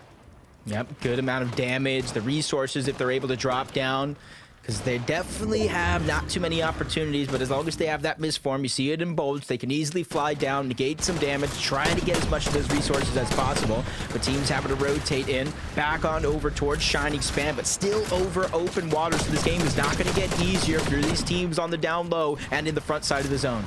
This is what I love about like season to season Fortnite. When there's certain items in the game, you see how the meta starts to take shape. We're like watching a true ultimate height from Kanata. This is 2 games in a row now. They want to play extreme high ground and try to stay away. This time they're taking it a step even further. Phaser, King, and Page, even though using those dashes to get to the front side, he still has one to work with. Yamzo, Clicks, and Higgs here as well. 6 eliminations for them. They're kind of on the ultimate low ground as well. Clicks, though, opens a box against 3. Has to be careful there. That's going to kind of slow down their momentum here, but got this huge tarp to work with. Things are looking really good for them. Yeah, and you're seeing a bunch of different teams, not only just one, saving at least one more of those misform uses to try to steal away high ground, try to get out of a tough situation. And I think Kanata, Rapid, and Bolts know the possibility of that happening, so that's why they're immediately building higher and higher, trying to fire down. Bolts is in the backside of zone, trying to collect as many of the resources as possible, bring it back up while they can. He has one more of those misforms as he was able to get a knock onto Dash. As he's able to get this loot and bring it back on up. And you see his teammates, they were able to converge. They don't want to let Bolts get that loot for free. Phaser now stuck in the backside of the zone. Him and King trying to find a spot that they find comfortable with no extra mobility outside of the dashes. This one's going to be tough. And they take some of this med miss from the opponents here on the other side. They're like, all right, wait a second. That's actually perfect for us. But look at this. The zone is straight vertical. Both, of course, leveraging the medallion here to get straight up and over. No problem. Easily gets up and over this thing, but everyone else struggling. Just look at the average HP on the players on screen here. Everyone down low is absolutely lit up. Barely any healthy teams here. Actually, in fact, it's only Kanata, Bolts, and Rapid who seem to be completely capped out here. And Jacob, this is just a smooth ride this time to the end game. Yeah, I'm looking down below exactly what you said. I don't think there's very many full teams left, but Donnie might just be. But Bolts reconnects down below. I said he's the collector, getting all of those resources, making sure they have him up above. He's essentially max match by himself. Phaser with the superhero upgrade, just trying to get as much shield back. He knows the inevitable is around the corner. He's forced outside of the zone, but he's trying to make it an easy rotation towards the left side. But high ground's focusing. Only one build left for him, now or never. He has to try to make a play to get an elimination or more. Listen, the strength of being S-rank is showing here, and now the Scare Bear gets turned and burned on. Phaser falls too, but hey, it's another placement point for him. Meanwhile, Donnie, Seek, and Joji get a little bit of information from up top, but Bolts jumps down, and he's not giving anyone a breakdown low. It is a blender getting mixed and mashed here, and it's Bolts who's on the hunt now. Bryce, you can run through a misform, but you can't hide from Bolts. He's already here to kind of clean up house, and there's still one more left, though. It's not just him. Where's the last player? The game of hide and go seek. He's up above. Oh. Donnie. I was gonna say flashbacks of the last time we've seen him in one of these situations before, but everybody already has the blueprint. Kanata, Bolts, and Rapid, they seal the deal, Monster, in game 2 to advance to a perfect 27th grand finals. Listen, sometimes the format, you know, the group, the roster, it all just plays in your favor. There is clearly not another team in the lobby that can hold a glass of water to Kanata, Rapid, and Bolts' ability to hold high ground and play it in a textbook fashion. But also just the loadout, everything just seems to go together. And I think we're seeing a small sample of what's to come for the finals lobby in a couple of weeks here. But my gosh, Bolts, man, he was just on a different level here, Jacob. Yeah, it's kind of gives me flashbacks to the FNCS championship win over on West. Kanata has one as well. And this time it feels like they're doing it from Rapid back on the team. They dropped all former problems, and now they're here to take what they think is theirs from one game to the next, Monster. They had their plan set on height. They dominated it every step of the way through. A 13 elimination game to qualify them for the grand finals. One more time for Rapid, Kanata, and Bolts. Kelly, Vivid, what do you guys think?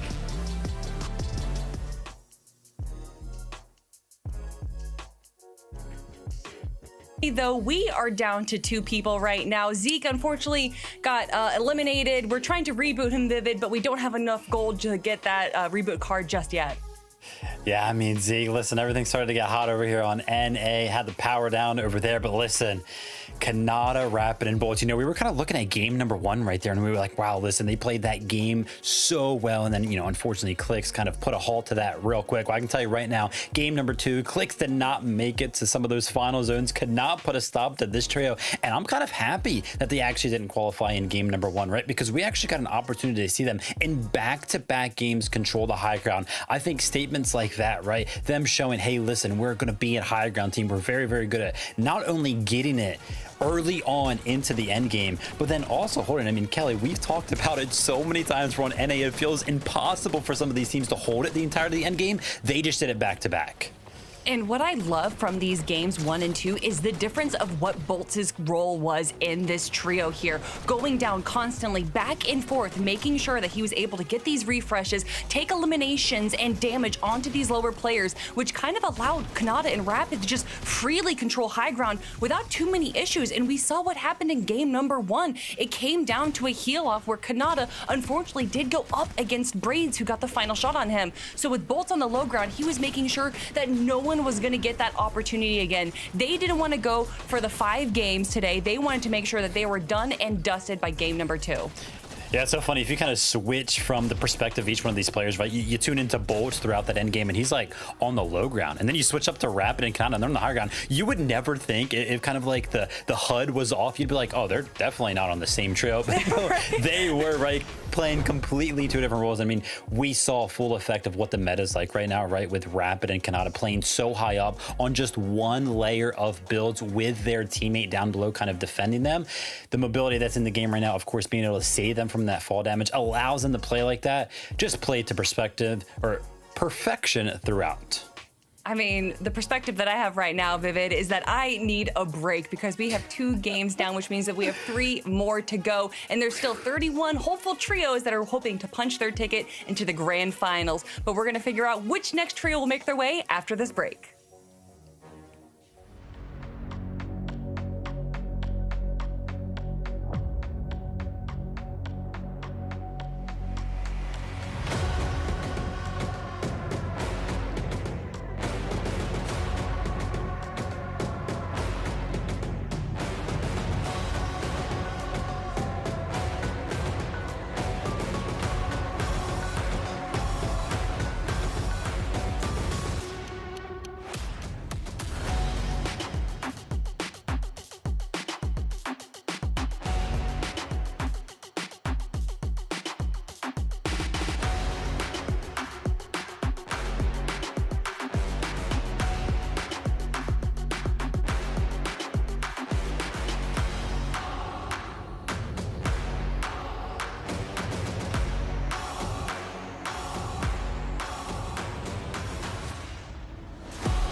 Curse you, sun, and your extreme heat! Sorry, guys. Power outage. It's fine. I'm back. I got rebooted.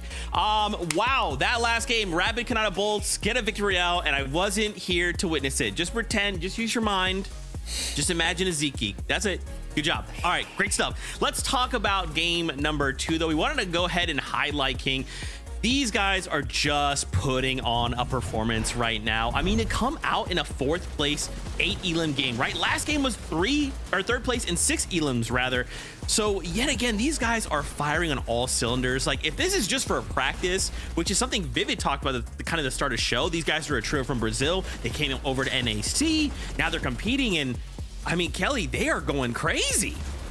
Yeah, I love this representation from them. Anytime a region comes out, especially a region that's not EU or NA, a lot of people like to think, oh, well, this isn't, you know, the big region. But of course, it's King, Phaser, and PH Zen. This is, I mean, they go beyond their region, honestly. I think as a team, as a trio, they are just so highly regarded.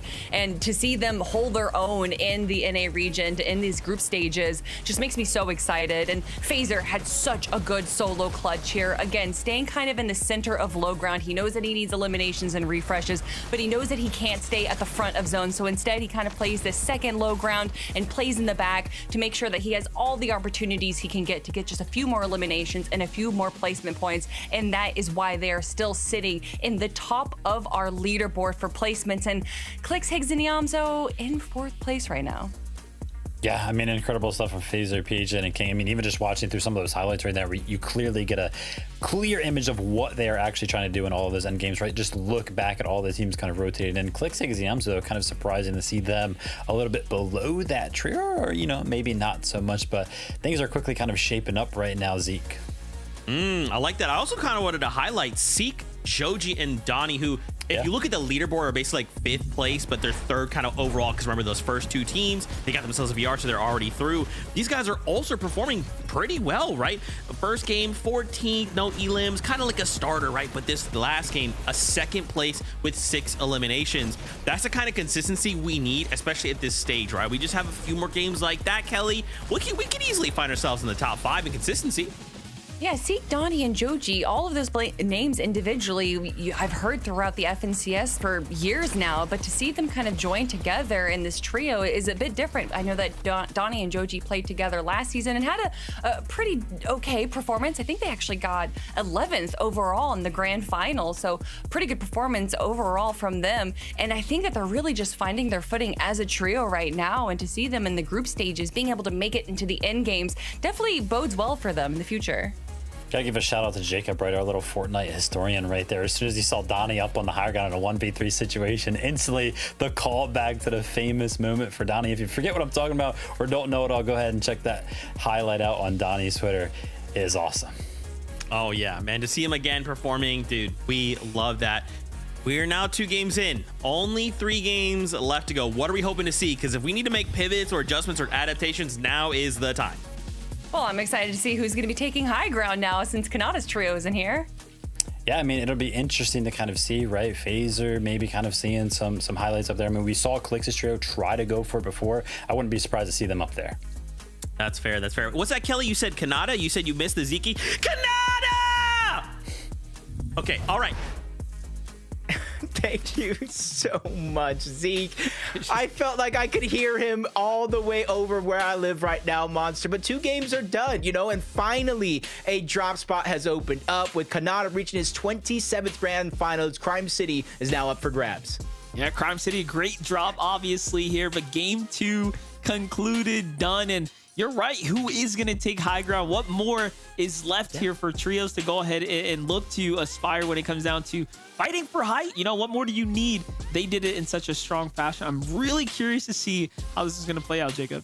No, it's definitely going to be interesting, you know, but let's take a look at Phaser, King, PH Zen, 1st place on the consistency leaderboards. They talked about it kind of start the show, how they went over to EU as a duo. This time they got their global championship spot locked in and they came over to Central. And this is honestly what I love to see about some of these teams in the other regions, investing in themselves, giving themselves the best opportunity to get that practice before the global championship, especially since they really don't have anything to lose and everything to gain. Yeah, it's kind of nice that you see that, you know, year to year now, different teams willing to kind of take that risk, mix things up. You know, last year we obviously saw the same as teams start to do it, but give us a second. Let's jump on the battle bus for game number 3. All right, here we have it. Group 2, game 3 is here. Just a couple more games ahead of us, and we will be done for Group 2 and moving on to Group 3 tomorrow here. But do keep in mind, it's about being consistent, but more importantly, taking that victory royale if you want to get a straight shot to finals. That's what's on the line here. And when you win, you're taken out of the lobby. That's what Jacob was talking about. So things start to open up. Less teams are queuing in now. And then it's, of course, a fight to the end. Already resistance base uncontested. We've known that to be the case throughout the day. Muzz, Shadow, and Sphinx, though, didn't expect them in this situation. Only 12 points so far, so they got to make these last 3 games count. But as we tune into Lone Wolf, they've had enough. Doggo, Oak Run, and Jake, instead of landing towards the outskirts north of Lone Wolf Lair, they said it's time to contest it. You guys have had your chance uncontested. We have to start to make up for lost time, and this is the perfect time to do it. Yeah, game 1, they had this completely to themselves. This time around, you know, a little more friction going down here, and I like it. I like the action, and it seems like things are not looking too good as Paige Zinn has already fallen. So somewhat of a rough start for King and company, but to make up for that there, misses the first opening tag there. That would have really set things up for him, given that Doggo didn't have shield right then and there. He knows his teammate is nearby, passing on over some of those heals. Even if they might not have a full loadout with Outlaws or Sentinels or even a Twin Fire, you just want to make sure they can do that bait and switch, jump in and out of the box as they're getting pressured on the other side. A lot of the builds, FaZe were trying to farm up, just kind of go out the window in an instant. And I think they know, the trio knows on the other side. Jake just trying to cut off a whole nother angle, stop the possibility of them going up. And if they do, they run into trouble. King trades shots with one, but just the numbers game is just too much right now for them to overcome, especially since they're out of builds. How fast he was thinking about that edit right there. Just gets right up and over. Tags another player for 85. Didn't want to wait. Almost gets the full finish there. King is very hurt, though. This is going to come down to Phaser. If he can get that initial trade, here goes the one. There's the knocked body. Tries to hunt for the finish. That was greedy, but definitely at least puts a little pressure on, makes him think, and then plays a side angle. And this is a one-on-one. Player up the top has no shield. Phaser gets the dropped materials here. These are the scraps, as they call it, from King there. Jake, unfortunately, doesn't get the same from his trio. That could be the difference maker. There's the Siphon. Going and completely cap him off, and now plays for the pickup. So it's going to be a double trade on both sides here. Oh, man. Oh, no, Jake canceled. Oh, you can't let that cancel. That's a mistake. And he goes through old builds, just trying to chase them away. And this is where Phaser knows, especially with King just getting revived back up, you got to give him some time to heal. He might not necessarily have a fighting loadout. And on top of that, if they already have the reboot card for PHN, this might be the best place for them. They're on the side where they can't easily access that reboot ban and at least try to get him back in the game. That was kind of crazy. Like a couple moments lost there could have been the difference for them. And you know what? Also close for Phaser, King, and PHN. They get to see another day. Joji, Donnie, you see them kind of setting up their early game. We're just doing our roundabouts here around the map here. More action happening and unfolding everywhere. Back to the Canyon Crossing here as Miros, Twist, and Vibes Nada. They've kind of been the victors, if you will, of the Canyon Crossing game and game again. But bit of a standoff here with Bluff's team. The last game, they also kind of disengaged after some time, so it seems like they couldn't quite conclude here either. Yeah, this is kind of one of those tough spots, this and Shogun's Solitude, to where there's a little bit of elevation here, but because of the surrounding mountains, you see it right there, it's not most of the desired spot to land at. But nobody really making an easy push over on that side of the map, so we're going to go back on over to Utopia. We know these two teams have been battling it out game after game, and now into a game 3 as well, with Cole already getting knocked down. Scuffy's forced to reload, not able to take advantage of the missed position of Alex, but he's in a 1v2 situation, so eventually the numbers will catch up to him. He has to figure out, Monster, a way to separate one of these two players into a 1v1. Yeah, you know, last game, he didn't win this type of engagement. This time around, he's putting up a somewhat better fight, but, you know, losing his teammate here, still you have to give the numbers advantage to Scuffy. Scuffy with a great tag there, edits him down, and just a matter of moments there. It is. Things finish up here at the Utopia. And look at that. That jumps them up to 84 points. So from the bottom of the barrel, well into the running right now. Clearly, they're fighting their way through, being consistent time and time again after walking out of Utopia. Now, the last two zones ended kind of down towards that southern and kind of eastern area, so we'll chalk it up to that. You know, sometimes you just get lucky, right? If you keep pulling those zones, you might just walk away with the consistency spot based off of that. It's just that little bit that matters. But all the way from Supernova, you know, these first two games, Monster, they've been rotating all the way towards the south. You're kind of seeing how it plays out over towards Supernova with not too many players actually contested on this side of the map. You can kind of set up. You see the two different towers. So do see PHN, King, Phaser, all three of them back into the game, but just kind of leads the question of what's left after here. What's next? They were contested at Lone Wolf. The other team they were going against was able to kind of disengage first. So where do you go for loot? That's going to be a big question and a big challenge for this team. Yeah, it seems like now they have 3 elims, things kind of finish themselves over. So I find this interesting that they're moving away from the island. They're like, all right, that's going to be a huge attraction point. Maybe we just got to get out of here, keep a low profile, get some material count instead. Take a look at the highlight. Yeah, so we knew it. King Phaser, PHN get kind of picked up here off the reboot. XJ comes back for some more action, and they get shut down. Just one of those things you got to learn.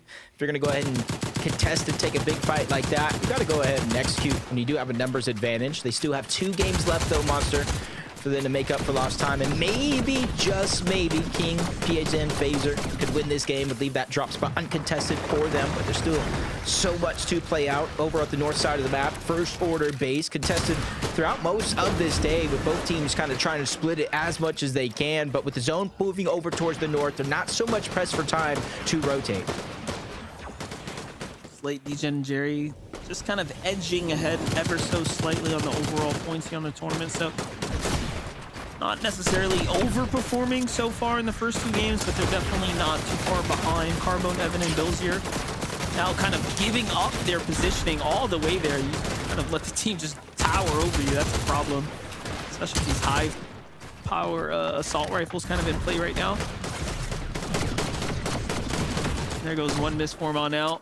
This is just all types of bad. Dozier thinks he's gonna keep a low profile there, but you know what's happening. There's one finish. They're just like getting kind of pieced apart here. Nah, they're kind of like a science class. They're just getting dissected one by one by one. They're able to at least get that elimination cleanup onto Carbone before and right back to the double res onto DGen. Dozier and Evan had no choice but to kind of move themselves down the side of the mountain over towards the first order base. And rightfully so, because the zone is pushing them away. That's forcing that trio up above that did win the battle. Do I stay in zone? Do I try to hunt it down? Because there are so many different places to hide over at that POI. I'm surprised they even got, you know, were able to get out of there. That kind of scared onto DGen's HP. They're like, wait a second, you know, these points mean more to us. Let's just go ahead and chill for a second here. Not let anything bad happen. We'll update on Skittles. Seems like their team's doing just fine. 75 points in. Meanwhile, big fight happening here in the zone right now. And patting on in. Listen, Hazen's status already at a full trio wipe and continuing to push here onto Snake's team now. Force them to get off and run away, and Snake's caught on the disengage there. Oh, another team on the way up too. Oh, we've seen them third party before. Yeah, since there's low HP, it's kind of like interesting what kind of play. Yeah, they're going for that bunker underneath. They might try to pop a Medmus smoke, use that rift that kind of spawns in there, that infinite rift, to try to go ahead and create as much distance as possible. They have to be careful though, because Listen, Haze and Status are nearby. And I want to think they maybe have heard or hear something, the audio's visuals, whether they're healing or not underneath. So now that they know, they have to wait for them to use that rift. Otherwise, they got to go on foot. There's some launch pads nearby that Haze is going to go ahead and use. You don't want to be stuck in the sky for too long, especially this deep into the zone. And they do have that B-rank chest available now as well. So see if it's worth fighting for. Meanwhile, Clixianzo Higgs taking on the Spire here. Should be looking to kind of wrap this up quickly in the distance. Teams kind of watching, listening out.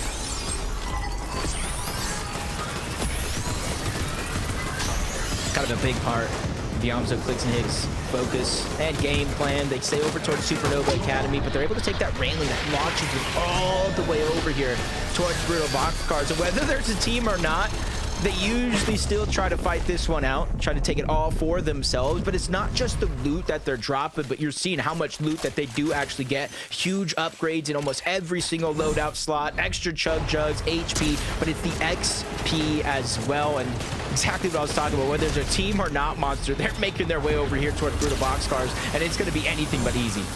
Yeah, notice before they even showed up and got that trio wipe, they were already kind of super highly ranked. They were at A rank, so you know clearly they have a lot of they have a very sound route kind of ironed out for themselves already. Willers, Cairo though, Zesto, what's happening here is they've kind of got a team on the run right now outside the pump power. D-Gen's team also just inching their way in from the outside of the zone there too, but everyone seems to be more focused on getting a move on now. Plot, Mason, Madeline, right now, just at the shiny shafts. Not a team in sight here, so be big chillin' as they get their move on. Yeah, probably a couple of teams that already land here trying to be proactive. Take a lot of the different mountain ranges just north of shiny shafts. Probably hedging their bets that it's going to continue to pull towards the north, because game 1 and 2, when the zones were drastically pulling towards the south, it continued to pull towards the south. So they're hoping if the trend does continue, north zone continues to pull towards the north, try to be proactive and beat every other team there.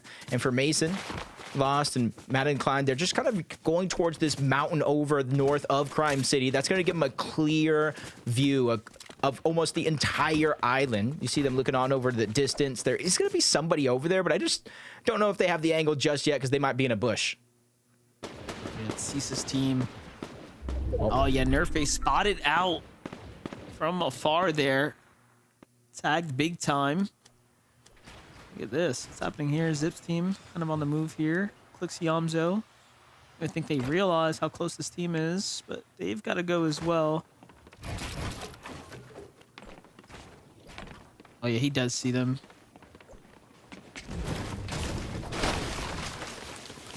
At least moving over in that direction. Kind of split up a little distance between them all, but just so they can cover as many angles as possible. Higgs continue to look off into the distance. The map awareness here is huge. As much information is going to be gathered from both Clicks, Higgs, and Yamzo. Give it all over to Yamzo, kind of lead and kind of figure out what to do with it. And as the zone continues to pull over towards the north, it's going to force a lot of the teams that are on the northeastern portion of the map to rotate through Supernova Academy and kind of directly into the rotation of Clicks, Yamzo, and Higgs. And if they're kind of set up right, this is how they're going to accumulate a good amount of surge. That way they can focus on their game plan. Oh, Nerfe's not there. Seems like their rotate just going straight south after being opened on, voiding team, and then jumping on them. You see here from Madeline Klein and Mason's perspective, they're not even looking that way. They don't even realize what all's unfolding over there. They got kind of their eyes on this team in the middle of the map right now. I like the pressure they're putting on them, given that they got to move through them.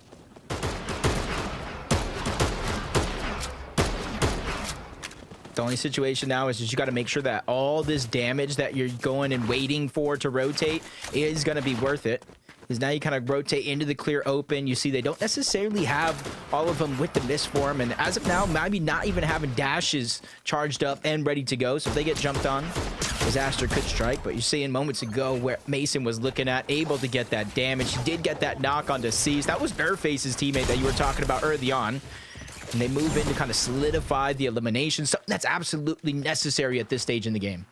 Man, they were hungry to even double back down and go into the zone and fight. So probably just desperate for damage, kind of seeing, you know, what's to come, kind of looking out towards the future. Noisy, Tony, and Creon, though. Playing deep into the storm right now. Still 3 eliminations on them as well. They've got eyes on players there, but playing the dead side rotate right now and taking their time while they're at it. It's a few teams there. But you got to think all the teams landing towards the north. Everybody tries to make that early rotation south, especially because of the first 2 games. So, like you said, slower side of the zone. Not too many people going to contest them on this side. And so you got to start to think, how much Storm Surge have they accumulated up until this point? Well, you look at them, they already have 3 eliminations. You got to think bare minimum 3, 4, 5, 600 Surge, plus the damage they were able to get in the distance because they land over towards Pump Power. A lot of teams having to rotate through them as well. And they're kind of feeling confident to rotate through that slower side of the zone. So you got to think their surge relatively high. As Noah, Chaos, Clixie kind of moving in from the south. This game around Monster, compared to some of the ones they had before, they've probably had to rotate some of the farthest so far. Yeah, look at this. They have no idea.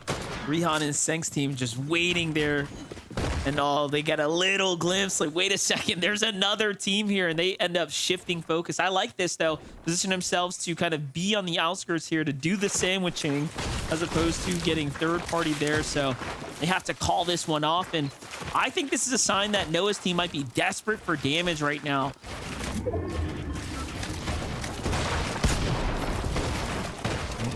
Snakes, Bluff, and Mystic. We saw them going up a mountain deep into zone.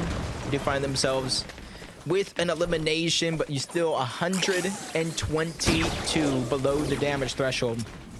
And they do have some medkits. They have some shields, even the dash sprite to try to close the distance, but none of that is going to help them in terms of accumulating that damage, even with what looks like possible elimination on Devoid here.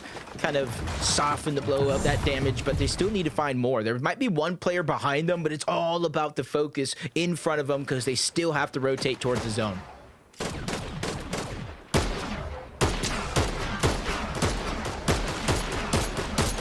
A little too late in the game for Donnie to be keeping those walls open like that. We're, you know, kind of edging our way towards zone 6 right now. So, little sketch, Scare Bear. Also trying to gather some information. Nothing special happening here just yet. Keep tabs on them. To the other side, what's unfolding here? Little 3v2 now as Esvin claps back onto Cairo, gets collapsed on, gets a trade-off though. Not bad. Walks out of there with 1 HP. Misform. Miss has to come down for the HP here. No time wasted. And look at that. They turned this into a 2v2. Yeah, I thought that was kind of be easy for them to kind of separate it. They got that first elimination, but eventually, Troy, you got to give them all the credit. Him and Esvin, they were able to get an elimination back. So instead of being hounded in a situation right here, box to box in a 2v3, they make it just that much more riskier for that duo now to continue to play aggressive. But Cairo is lurking around, trying to hide as much of the audio visuals as possible. And there is some of that old builds of his to recycle and move his way through. I don't even know if they know how lucky they just got. They start to move on out just as the gap got closed, and they do have the misform. Hopefully they both have it because you don't want to get separated too far from your duo in this situation. Yeah, and look at the zone too. It seems like the stars are aligning right now. Things are kind of pulling towards that Supernova Academy. Excellent job by Charter there. Surge now active. You see Fade, Hulk, and Tofi kind of unfortunately below the Surge once again. This is another game here and now where kind of found themselves in a bit of a tough situation. The Lone Wolf just about abandoned of teams. Trying to make a move right now. And you can see he has that mythic Spire rifle, so they do have the Demon's Domain loot as well. They just need to drop and pick it up, start that shield to regenerate, but they're still below the damage threshold. You do not go down in this situation, so you cannot get ticked for that final amount of damage. You get straight eliminated. No chance for your teammates to get the revive back on up, and now the zone is overtaking them as well. Problems on top of problems for Willers and Gyro. They're at least above the damage threshold, and they have that misform to try to close the gap, but they're at the edge of zone. So many teams are now looking over into this distance and beginning to spray down. The firing range is in. They need to find any bit of safety on the inside, but Willers just cut short. He gets taken down as well. Only a 2-tick as of now, but it just gets upgraded into a 5. He is definitely on the clock here for survival. Almost gets all those extra heals to buy some time, but Tofi seems like he just had an angle on him. And everything is just unfolding, unraveling almost at that southern start of the map. Take a look at what happened here. Donnie down, Seek is out. Joji gets the quick pickup here. Luckily, they don't get collapsed on. The zone's now pulling south officially just outside the Supernova, so love to get a little update on Team Clicks as he finds Zip in the feed there. So, no, this is their drop. Meanwhile, King, Phaser, V8 Sin, things looking very good for them. 6 eliminations, my gosh. They seem to just be loosening up now. they've kind of got their footing here in the tournament after that first team wipe.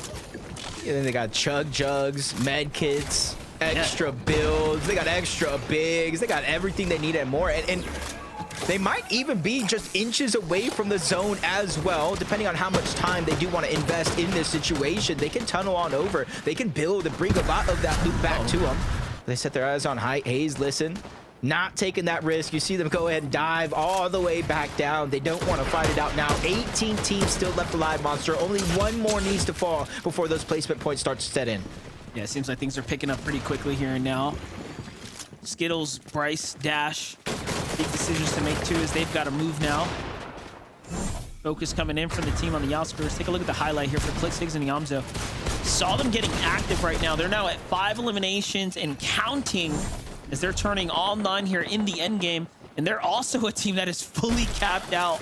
This is an excellent situation to be in right now. And another elimination here as we jump into real-time action taking place here. Builds come out, player slips through the low ground. This is all theirs though. Twist tries to come and get a little side shot there, but Clix playing with fire there, kind of backs off like, wait a second, not worth the risk here now. And we're getting into endgame, and they have a lot of maps. They could be looking to play for height soon. Unless Phaser and PHN have a different idea in mind. But look at this, Yamzo kind of opening things up. The pre-edits are coming through, and they just clean up this trio, no problem. And they're at 10 eliminations, Jacob, this early into the endgame.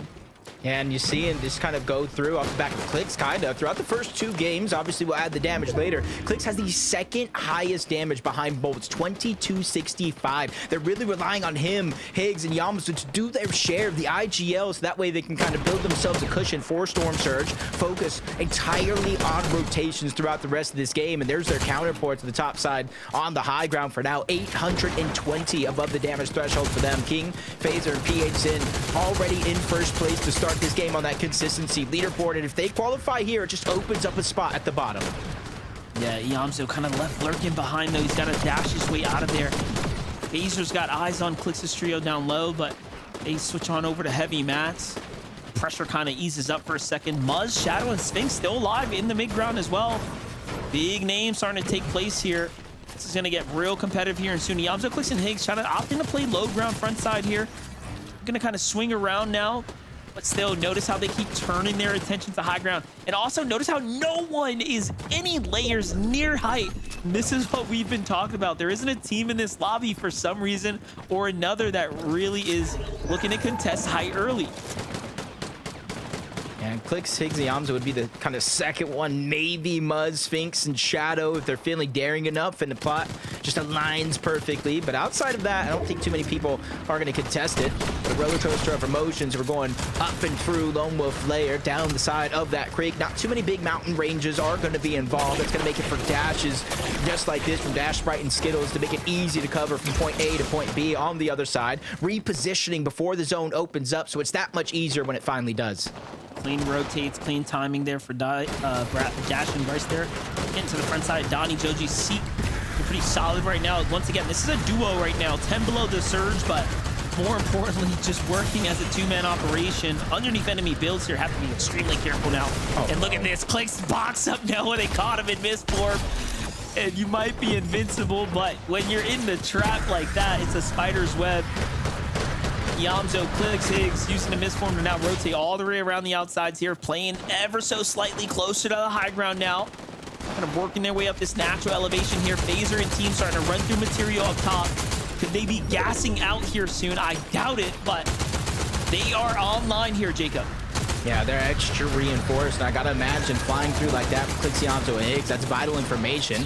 This is like Chimp, Mason, and Golden, front side of the zone. They use the Med Mist smoke to try to buy them extra time and space. Deej and Jerry and Slate are there as well, battling box to box, getting forced out of that position. But King once again gets to the front side of the zone, tries to reinforce, making sure that they cannot get shot down easily on their high ground. As Clix, Yamzo, and Higgs, they haven't looked up for a couple of zones here. They're just making sure to maintain their presence and position in the front side of the zone down below.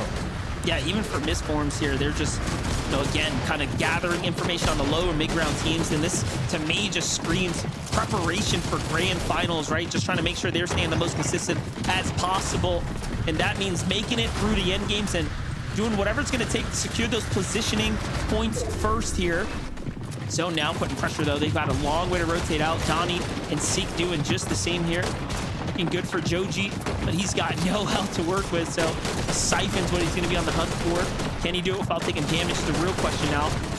Kind of hunted through the layers. I like what we're seeing right here, but Yamzo just not giving anyone a break here. And again, misforming, leading his way through. Clicks now on the outskirts there. Just perfect positioning time and time again. Yeah, Yamza proven it's not just the brain. He got Braun as well. As King Phaser continuously reconnecting every chance that they get. But exactly that, they've invested everything up until this point, and we're barely into the top 10. Still more than half of the placement points still left in this game as Click, Higgs, and Yamzo. They're in the front side of the zone, but they had enough of playing nice. Now they're ready to get a little bit mean. They get the elimination onto Causers, continually firing back onto Dash, cutting off every chance and every path that he has as they use the misform to quickly reposition once more. Remember, King already took half the material from the high ground team, from his own teammates, so they're kind of split thin here. Iamzo catches another one. It's King inside the box, who is desperate, trying to get the refresh, and now high ground is fractured here. Clicks, Higgs, and Iamzo have a chance to win this game. They end up forming out. Higgs goes for high ground. He secures it. Phaser claps back though, but Click secures it now from up above. He kind of overcommits with the builds, but the tags here to go ahead and put them all down. And just like that, they're in control. Yamzo takes down PHN as well, and they are in the running now to win this game. In their back pocket, you see two different chug jugs, more than half full. The just in case, the plan B. They know Phaser's around. Clicks is on the hunt, looking for him. Probably spotting out the audio visuals, but there's a full trio down below. This is their chance to claim as much space, get healed up, because they know the inevitable. The clash is going to happen. 3v3 situation. Clicks, Higgs, and Yamzo versus Golden. Mason down below along with Chimp, and now they're spraying the boxes. There's Yamzo's chance jumping out. He has the medallion, hides that first shot, but it's going to be a big one. Clicks goes down. Yamzo's looking around, spraying in a full 360, but he loses control, and he loses the entire fight. Clicks, Yamzo, and Higgs go down. That is Golden. That is Mason. That is Chimp that had just clutched up a grand final spot. A rare Yamzo miss right there as the tracking. It was just too chaotic. You saw his crosshair onto Higgs for a moment there, and that brief lapse of judgment. All of a sudden, Mason's team comes out of nowhere. They were in control.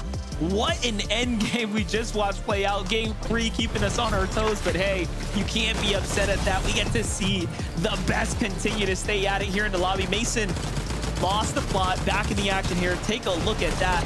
Madeline Klein jumps up, and they just didn't even realize where Madeline Klein was shooting from. A Victor Royale for the team here is going to send them straight to finals now. Group 2 is starting to heat up here. Let's get on over to Desto to give us some more action.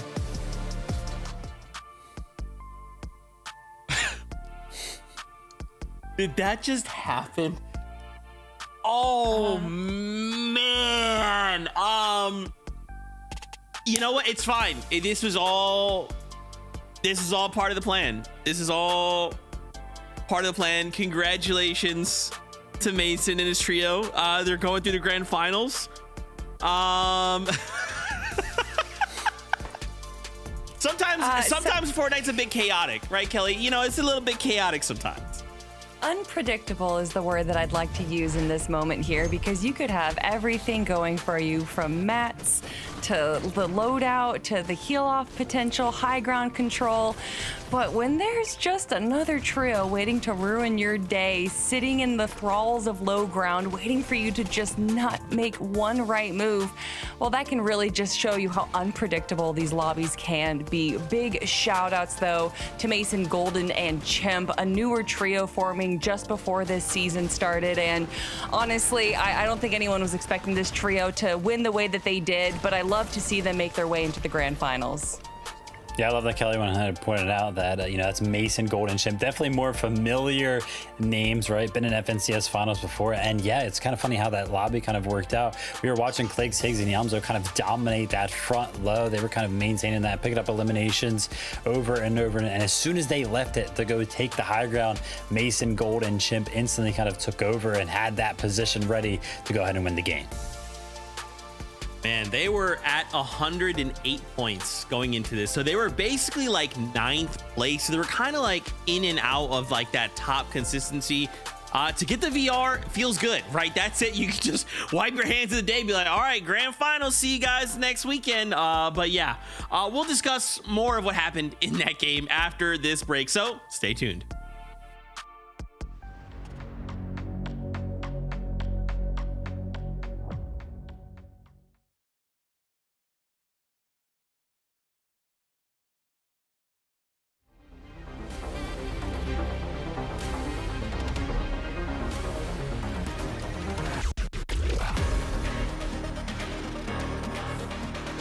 And 50 charges, and each surfing session allows you to use 50 of those before needing a 5-second cooldown. While this is a good option for early game or even as a last resort, high-level competitive players tend to choose other options, since you're still exposed to getting shot at while using this item.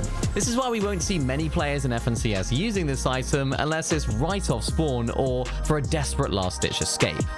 A favorite amongst competitive players at all levels this season is the Mist Form.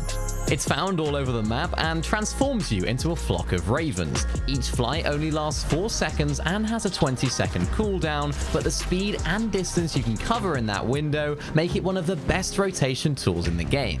What really sets it apart is that while you're flying, you can't take any damage, not from other players or even the storm, which is why in a heal-off situation, we always see top pro players using the Mist Form to avoid taking any storm damage while they look around for heals. It's also perfect for making sneaky high ground retakes in the late game.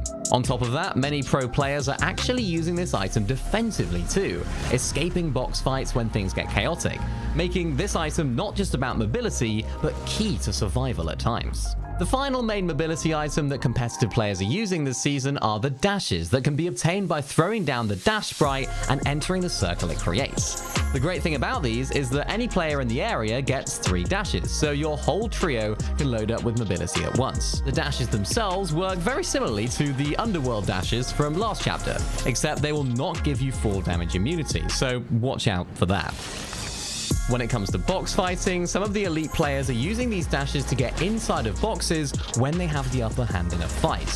When used well, these dashes can really be one of the most valuable assets to any team's inventory. Finally, we mentioned at the beginning of the video that there's a mobility item that only one player can use, and it's Core's Shrouded Striker Medallion, which can be obtained by eliminating Core on the Rift Island. This medallion allows the user to have increased stamina, jump further, faster and higher, partial invisibility, and fall damage immunity. We often see high fragging players like Peterbot and Marius taking this, as they use it so well in endgame to dip in and out of fights, finding eliminations as they do.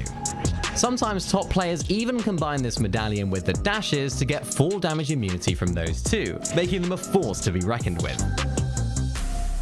Make sure to keep an eye out for these rotation strategies today in the Group 2 games. See you on the battle bus.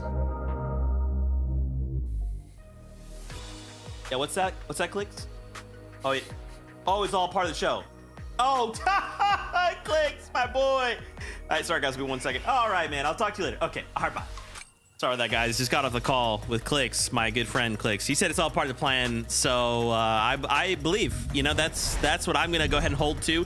Wowie, this last game was kind of crazy. 16 eliminations and a second place out of the trio. If this was like grand finals, this would be like crazy, right, Kelly? Like a performance like this is next level consistency. It's awesome. We're not going to talk about the ending. We're just going to talk about how awesome they are. I think when you look at the goal for today for all trios, the number one goal obviously is to make sure that you make it into grand finals, but that doesn't necessarily mean that you're going to go for the victory royale or even going to play to the top of your ability. You just want to make sure that you make it into grand finals. And I think the second goal for this trio is to get as much possible practice as they can possibly get in a set lobby. And I think that what we saw from them on the low ground, their ability to kind of control the low and middle ground, get all these eliminations, prove themselves as being kind of the kings of this zone, is all that matters in the grand scheme of things, Vivid. Yeah, I mean, it was great to kind of see them play this game out, right? Just dominating the lower ground time and time again, finding the box-to-box fights that they are wanting, and just so cohesive as a trio. And just a great call from them as well, right? Picking up those eliminations and then instantly investing those refreshes onto the higher ground. They just picked the right moment, and it was awesome to see, right? And it's kind of like they had like an insider or something like that, right? Because we were watching King and Co up on the high ground, and they were like running low on mats. They were not picking up any refreshes up there on the high ground. And then it was like as soon as they got down to like single-digit builds, Clix's trio instantly went up for it, and it was a pretty easy high ground take for them from there on out. Yeah, it's awesome. Everything is great. I'm not. Look at them. Look at that. 221 points. I mean, guys, we only have 2 games left to go. Them, King and Phaser, PHZN, they're kind of like 100 points ahead of the competition, right? So I'm not super worried. Everything's fine. This is all according to plan. Practice is good. Let's talk about King, though. My gosh, once again, I mean, we're just going to continue to talk about how incredible they were, right? Game 1, 3rd place, 6 elims. Then game 2 was 4th with 8, and now we just got a 3rd place with 10 eliminations. So they continue to rack up just like a little bit more and more and more of these eliminations. I feel like, yeah, this is a performance, right? I'm excited to see if they make it through the grand finals, like what this looks like in grand. Does this change the landscape in NA at all? I don't know if it necessarily changes the landscape in NA, especially depending on where they're dropping compared to where other trios are dropping in North America, especially the tier 1 trios. But what I love to see from this is how they're shaking up the high ground control. We usually see teams around zone 8, zone 9 being the early high ground control, but King's trio are taking zone or high even earlier than that. And while we were watching those games, Vivid, even Zeke was like, what's this surge tower, blah, blah, blah. And it wasn't a surge tower. This is just kind of how they like to control high ground. They do it early. Even if zone doesn't pull in their favor in the half in, half out, they still move to control high ground from there. But we've seen just what a deficit, especially when it comes into materials, that causes for them. However, it's worked out for them in the past. They were even able to take down Peterbot's trio in the performance evaluation cups holding high ground. So I think that it just didn't necessarily go exactly the way that they wanted to. But for me, Vivid, I love to see just any kind of variation we get from high ground. And that's what Phaser, PHZN, and King are doing. Yeah, I mean, and besides, you know, Zeke saying blah, blah, blah, he also was talking about how they were ramping up those eliminations. And I got to say, I actually kind of got to critique the trio on that, right? Because it's like, yeah, we jumped into the end game, right? And it was like 9 zones. They had 8 eliminations. They were doing great in that regard. And then during the moving zones, there were just no eliminations. They didn't find any. If we think about the game before, right, with Kanata, Bolts, and Rapid, right, they had somebody down there picking up those eliminations, but this trio was just not finding them. They did not get the refreshes. And so that way they could not end up holding the higher ground in the end. I see you, bro. Hey, whoa, this is my show, Vivid. Okay, Fortnite fam, I'm gonna have a little talk with our analysts, okay? For now, we're gonna go in a game. When we come back, they're gonna be set straight. Okay, casters, over to you. I'm gonna talk to you. Is that our show? Is that Zeke's show, or is this the people's show, Monster? There's 2 games left. Time truly flies when you're having fun, but the closer you are to the top of the leaderboard, the more flexibility you have in your game plan, kind of business as usual. The further down you go, depending on your point deficit, you have to make these next 2 games count. And the battle bus is ready, so let's get right into it. That's right, we're at the tail end of the event day now. Game 4 is here. After that will be game number 5, and group 2 will be wraps. You know, at the start of the day, I made the joke, kind of just politely saying, hey, you know, I don't think we're gonna get any Acorn-esque shenanigans today. I think everyone's gonna lock in. And then you see game 3, and it is just very clear that everyone's here to get the best practice in as possible, preparing up for, of course, globals, and then this major here. Talk about good prac though. Resistance base under fire right now. Mud, Sphinx, and Shadow have a little bit of a contestation going on here. Scratching my head just a little bit, but one's already going to get knocked. Sphinx dropped to just a little bit of HP, but luckily for him, he does have the minis on the other side. And Dentic with no builds, he's just trying to back up, reposition. Even with one of his teammates knocked, you know there's so many different tunnels, there's so many different pathways to try to hide in, and it's a surprise contestation, so Shadow, Sphinx, and Muzz may not necessarily be ready for something like this to go all out and clean that one up. Yeah, I thought it was going to all go downhill after Sphinx got tagged up like that, but just barely inching away, and then somehow turning this whole thing around. They get the knock. And Muzz trying to see if he can open up some big tags here. Shadow jumping around. They're essentially full health, especially after this big pot. Just letting time pass. They know exactly where these players are at, and they're pushing forward just enough to make sure they cannot solidify a revive if it does come down to it. But he's nowhere in sight. And this is where they're trying to use their numbers, pouncing on him one after the next, just trying to bake through the guilds, get as much control. And now, Monster, they even have them separated into 2 different individuals. I like this. You know, I've been a big fan of Shadow for several years now. A fun story of coming across him way back in the day. I met when he was 13 at his first in-person event. Look at how far he has come now as he's continued to just work his way up and time again now fighting his way through. I think this is the first time I've actually seen him alongside some pretty heavy hitters, you know, with Muzz here. Sphinx, obviously someone who's continued to trend up as far as his overall, you know, confidence and finals go. Very nice to see them survive that drop here and continue to fight their way through it.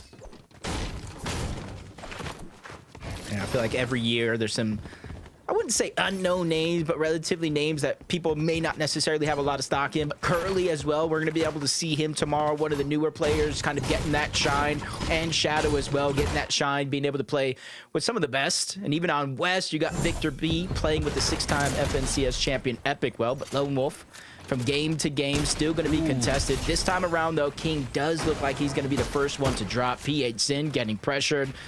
This one does not look good because that's going to be a full wipe. No knocks there on a PH Sin. Yeah, you know, that game just prior was definitely close. You know, it wasn't the cleanest off draw for them. It doesn't surprise me that they fall here, but it's also just a sign that they got to work on that early game drop, especially if they want to be fighting for Lone Wolf layer potentially at the next major finals.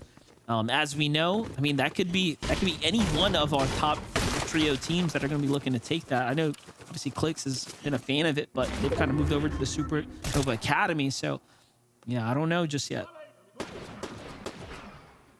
I like the idea around this. You know, Demon's Domain is going to be contested, and that main building is where both of the teams will particularly fight it out more times than not, whether you're splitting the top and the bottom. But that gives that third team, that third party, a chance to kind of loot the outskirts, cut off the path, get some loot for themselves, and potentially how they play it, possible elimination. But enough for the niceties. Clicks Iamzo Higgs looking to get a little bit aggressive here in the early game from Supernova Academy. And this is the team right here that was just contesting Lone Wolf Layer, so now they have an opportunity to jump on them while they might be a little discombobulated.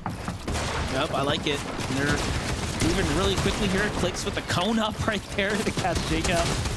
Nice and easily done there for themselves. They make quick work of the first player here. Comes the redash up. And just using, you know, this kind of material like this, they have no care in the world. They've obviously done more than enough today, and this is just all to keep the blade nice and sharp here. Gonna go against the best in the lobby, but Jake and Dogo obviously now on the run.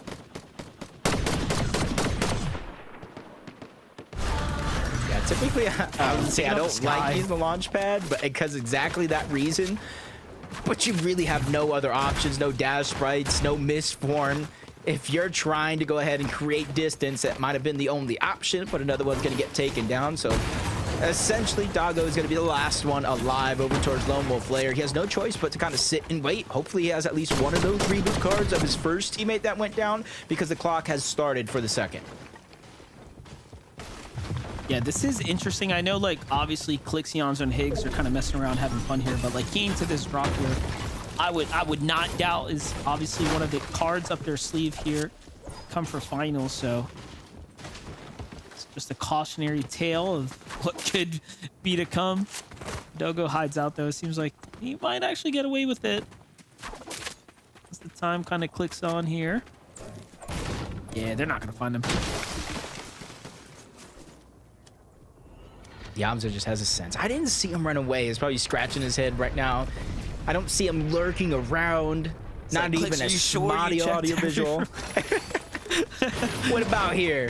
What about the ammo? He's going back, just trying to get... Because remember, this is a team, they used to land at Lone Wolf Layer a few seasons ago, so they kind of have a lot of familiarity with this spot already.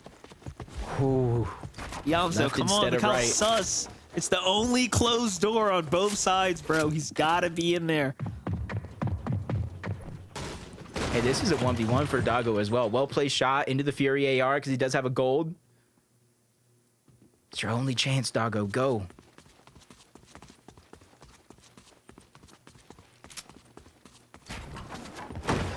Okay, I just want to know who has more patience here, Yamzo or Doggo? Definitely Doggo. He's got no reason to run right now. So funny. It's like a straight out of a movie right there. He uses the ability on the pistols there. Well played.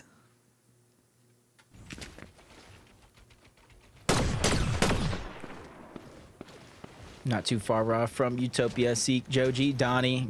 Rotating away from Shining Span this time around. They had the advantage to kind of hold on to it for as long as possible in game one.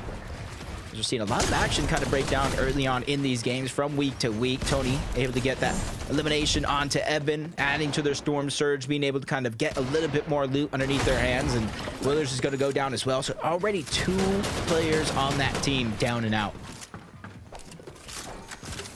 This is a continuation here for Creon, Noisy, and Tony. Just seems game after game they've got Steam's number on their back, but now Zone's kind of pushing through. Looking to kind of take this one on later. Jumping back into it though. Take a look from Tony's perspective. How things kind of unfolded here in the replay. Big knock there. Just kind of kicking things off here at the pump power. And it was just a matter of repositioning for them. They didn't want to be the team kind of getting lurked on there. Pyro's going to be the one left behind now. Just free tags for them though. Just kind of looking overall after, what, 3 games so far. Creon, 4th place on the overall damage leaderboard. Just under 3,000 damage. It's just... the thing that I think that's been ailing them is the inability to get inside of the top 10. They have a 10th, a 15th, a 14th. They have 12 eliminations combined throughout all 3 of those games. So they have the blueprint down, and they're just outside of that top 10 bubble. So they just need to make these last 2 games count. They don't need to go all out, necessarily win, even though that would make it easier. But they just need to consistently find a way to get into the top 8 in these next 2 games with the eliminations that they've had so far. Yeah, that's the thing, right? There's 2 ways to get through. If winning the game feels out of the question, it's staying consistent. It's going to get your ticket to the dance next. Mukata. Eyes on Muskie here. He's on the run right now. 81 points for this trio. Not bad at all. They've managed to remain relatively consistent overall. Oh, they spotted out, though. What they had was the advantage, but got a little too close to the sun there. Feel the heat firing back now. Things kind of break out. They got a nice spread, though. Still, they don't know exactly where Kingston's at as he kind of opens side fire there. So still the advantage in the hands of Annex here for now. Yeah, finally Kingston's position is going to be revealed by Annex. They do have a decent amount of loot, so Annex not going to have too much troubles getting up to 200 effective shield and HP. This kind of opens up the spot over here on this side of the map, though, due to Mason, Golden, and Chimp qualifying. Kind of Shiny Shaft is no more, so there's a lot of space between Outlaws, Oasis, Shiny Shaft, the surrounding land left of Crime City as well, and that's where you're seeing a lot more people feeling a little bit more to kind of move over in that direction, make it a focal part of their strategy, knowing there's not as many players over there as there once was. Status already down, listed in haze on the low ground, forced to kind of wait in this situation. They could try to disengage down below and try to get out towards the southwestern part of the map, but it all really depended if they have the reboot card or not. Clicks, Higgs, and Yamzo a fight right now. Once again, just staying active now with the brutal boxcars here. So from one team fight to the next, you can see they've kind of loosened up the gears here now. Keeping the action, keeping the pace, the narrative straightforward. They want to fight right now. Stay sharp here and keep the entertainment flowing. Everyone at home. 3 eliminations now for the team. They're looking for those other ones. This is like back-to-back games. They pushed over towards brutal boxcars. They used that rail. Literally just land right on top or close by. Flurry's just getting a flurry of shots fired in his direction by Yamzo, keeping the pressure up. 50 shots with that Spire AR. They're just able to endlessly spray 4 days as Flurry. That's going to be the first one gone, or I should say second one out of this fight. Zift He's just trying to create as much distance as possible, but that exotic pistol just dealing so much damage and helping Clicks close the distance again. Even with the dashes, they're just hot on the heels. This is elimination points. This is one step closer to placement points, and it's all that loot and more as you see them inching that much closer to upgrading their superhero rank yet again. Yeah, just a couple moments away now. About roughly a half elimination. Maybe you might take that straight into the next ranking, but pay attention here as Noisy, Creon, and Tony just time and time again, zone fights, different teams, no matter where they go. This time at the Supernova Academy, there's a lot of leftover loot here. Don't forget, Clix' team just ransacked this super quickly and moved straight into the Lone Wolf layer. So all these team here's have a lot to work with.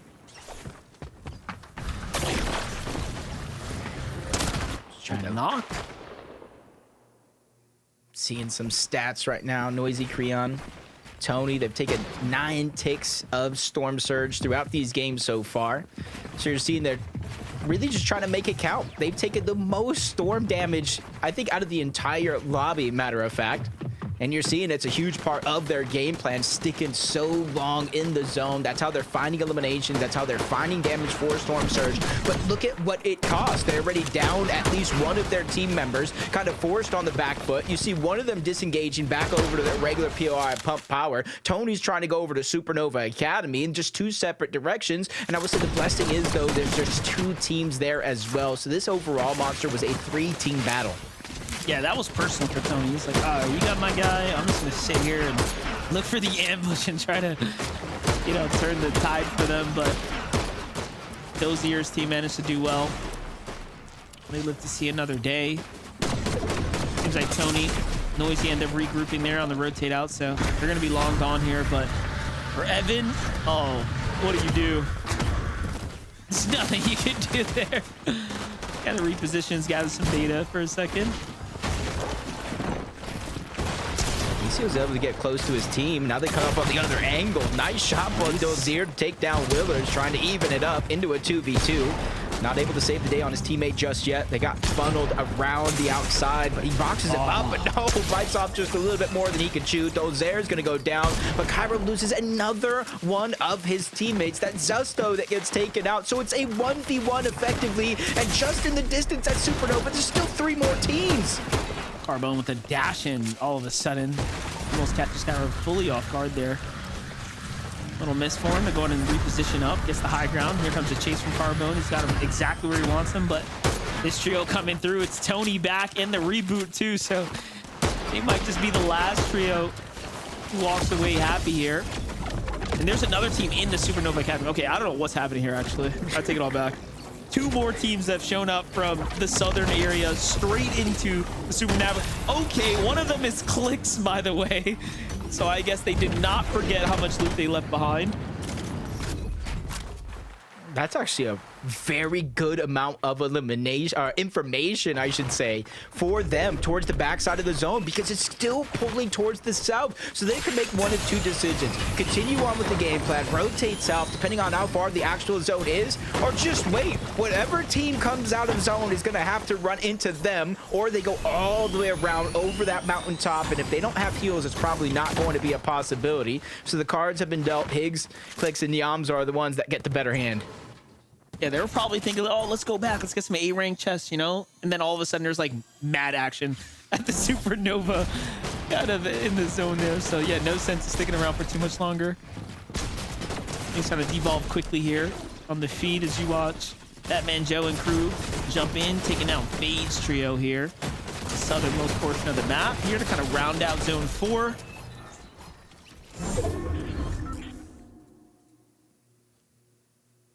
Just tough couple of eliminations there. Game 4, 2 games left. This one, whatever's kind of remaining, and then one more to kind of close out the day. So I feel like a good portion of the teams, you know, if they find themselves falling short of that victory royale, you kind of see the proactivity in terms of aggression. They're just trying to close that point gap as much as possible to give themselves a final fighting chance if nothing goes right here. Revive comes in, Nerve Face fresh off the reboot. Well, still meets the same demise. He's going to get dropped down low. He can't even go down there without getting eliminated altogether, but that's exactly what's going to happen either way. But it's just so Zemo can get the reboot card yet again. A perfect play. If you're going to go down either way, Monster, at least make it easier on your teammates. Yeah, you saw Batman Joe thought about it, second guessed himself. Yeah, I'm not jumping down there. You know, you could have that siphon loot. It ain't worth that much to me. Kind of calls it a day there. You know, it's the little things that definitely, you know, allow you to kind of go further in this game.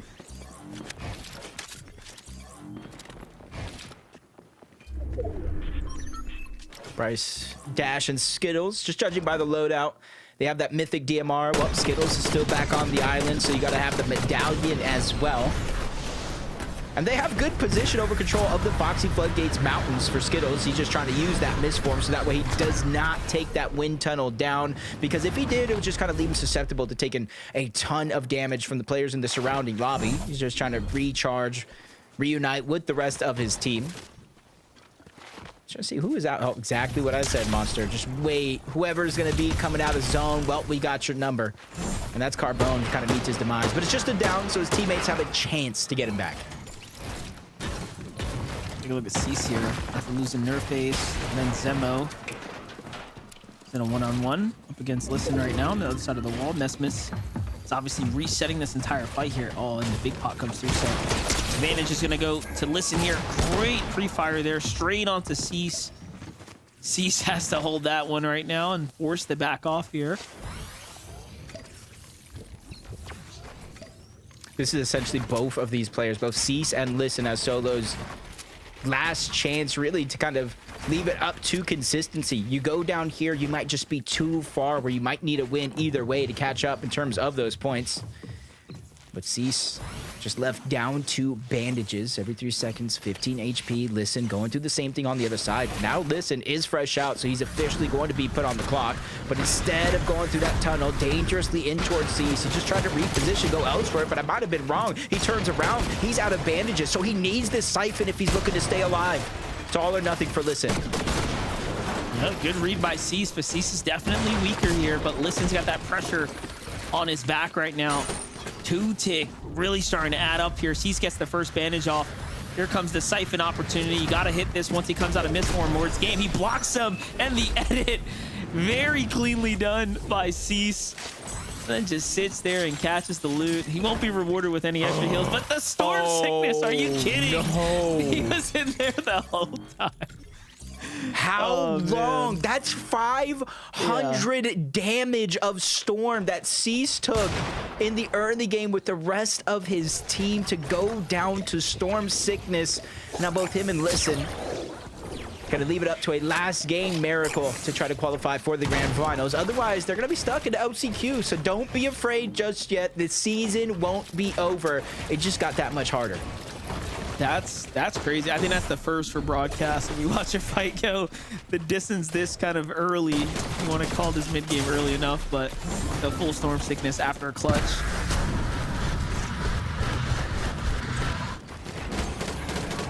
Seek Donnie Joji, 133. Well on pace. Could, in theory, get enough points without a win to qualify through consistency, or at least put themselves that far into the bubble.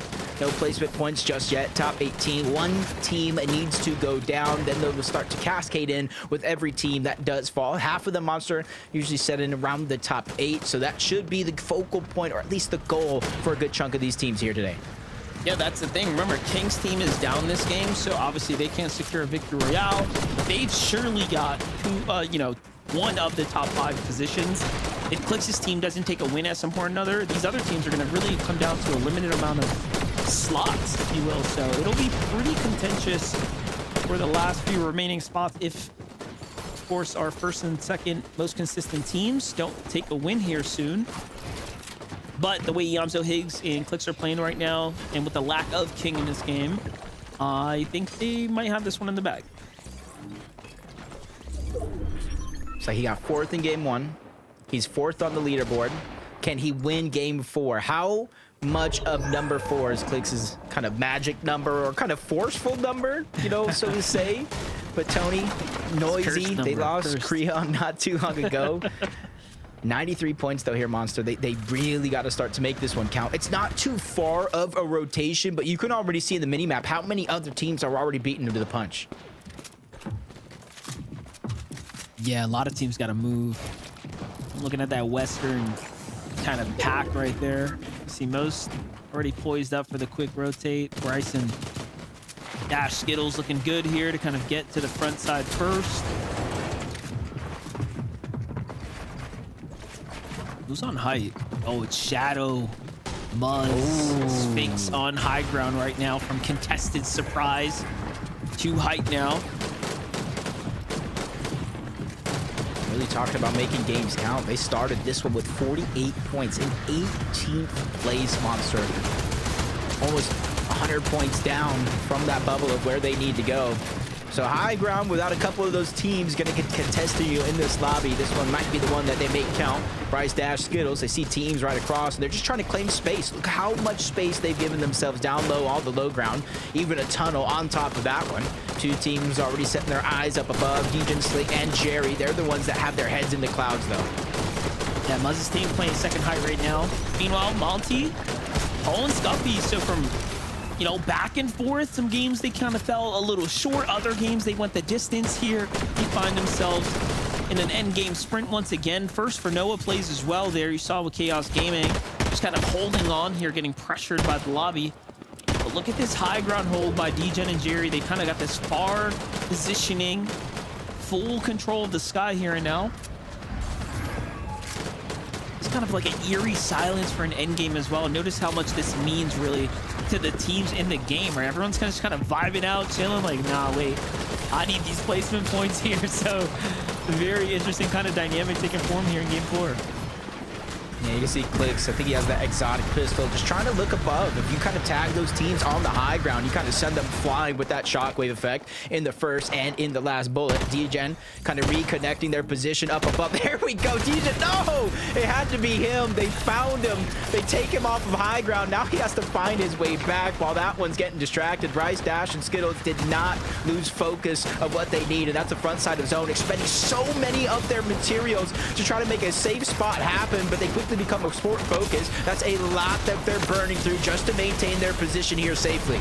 That's what happens. You start inching your way up. That high ground team starts to look. Muzz's team, though, turns and burns and catches Degen and Slate with some monster tags here, but Jerry holds his own for just long enough to go in and buy them some time to go ahead and kind of recover, but seems like they're running out of material here as the lobby has not really been forgiving to them. There it is. Front side. Sphinx takes it. Muzz kind of cranks his way on up, and all of a sudden they are in control, but Sphinx gets sent out through the sidelines there. Meanwhile, Higgs, Clix, and Iamzo crumbling down low. Degen is going to fall to Higgs here.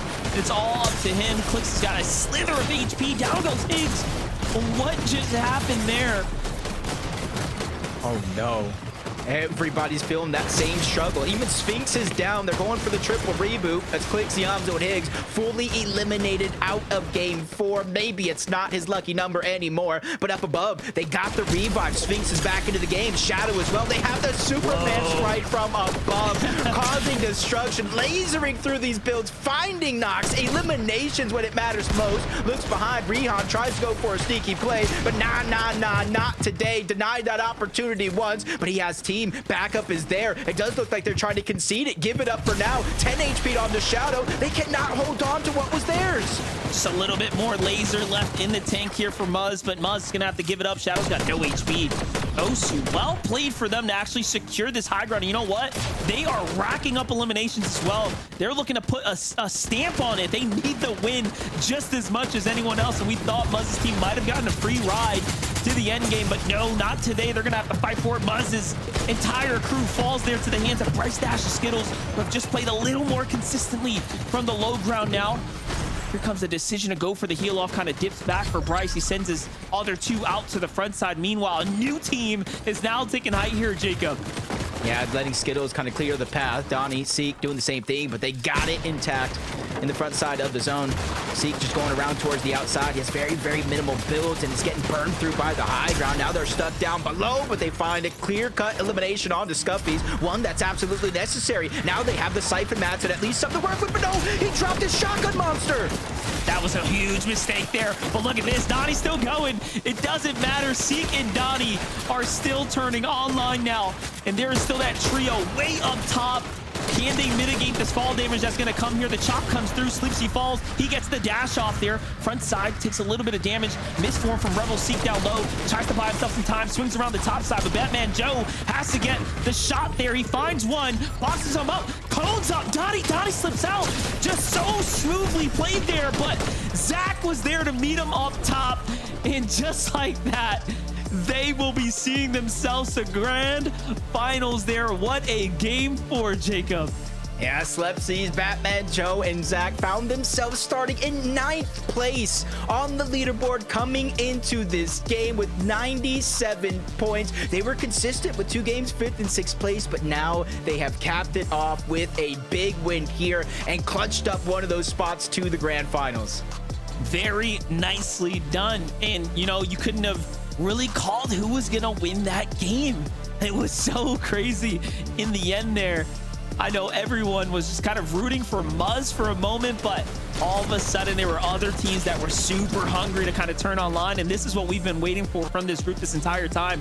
Who was going to fight for height and actually take this victory royale? Clearly this is the fast track to the finals. From Zach's perspective, it looked pretty chill as he had enough time to kind of pick up his siphon there and fight his way back in. Donnie just had no idea where to turn at that point. What a game for Sleepsy, Zach, and Batman Joe. Congratulations there, match number 4. Zeke, what else do you got for us now?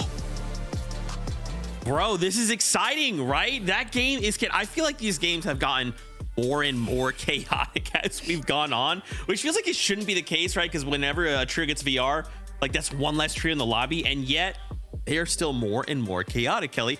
But still, for the trio, they're going to grand finals, right? Again, they wipe their hands. They say, hey, look, with a single game left to go, we got it. We're making it through. And I love that Jacob kind of pointed out their placement coming into this, because their game 2 at 28th place with no elims, really tough, right?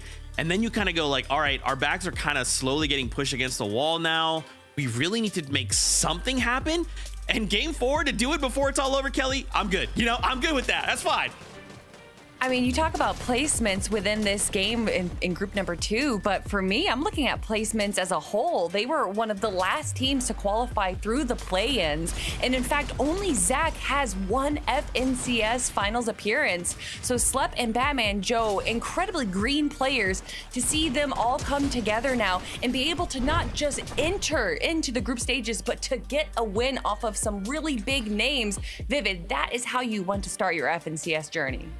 Yeah, I mean, incredible stuff. Incredible way to go ahead and make it into your first FNCS finals. And I love the fact that Kelly pointed out, yeah, taking down big names in the mix there as well. One of the key moments of the game, obviously, them taking the higher ground for Muzz's trio right there. Incredible work for them. I thought Muzz had that game in the bag as soon as he finally came out of the scuffle that ended up happening on the higher ground when DJ kind of fell off of it. But yeah, incredible pickup from this trio right there. And then even in the end, right, beating up on Donnie at the end there. Good work from this trio. Absolutely. Congratulations. Once again, grand finals is their next stop for us. Our next stop is a short break. When we return, though, the last game out of group number 2, we need to win and we're in, or we need to end in the top 5 in consistency. So stay tuned. You won't want to miss the last game.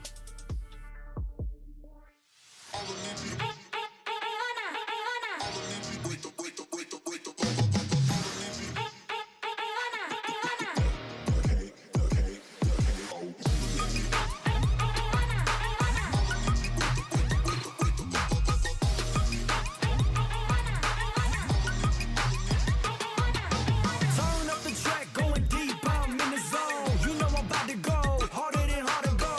When the lights shine bright, that's my show. Burn up and see the glow. I'm gonna make it. No, forget it. The crown you want is fitted. Take shots, don't miss it. If you miss, you gon' regret it. Before you crawl, know I'm running it all. I'm built up like a pharaoh. Now they praying that I fall. Through shadows, been burning through these battles. No weakness in my body. Need to know you better ask somebody. Already, I consume the patty. It's plenty. I leave a penny for thoughts about how I'm living. Ay, turn up the track, going deep. I'm in the zone. You know I'm about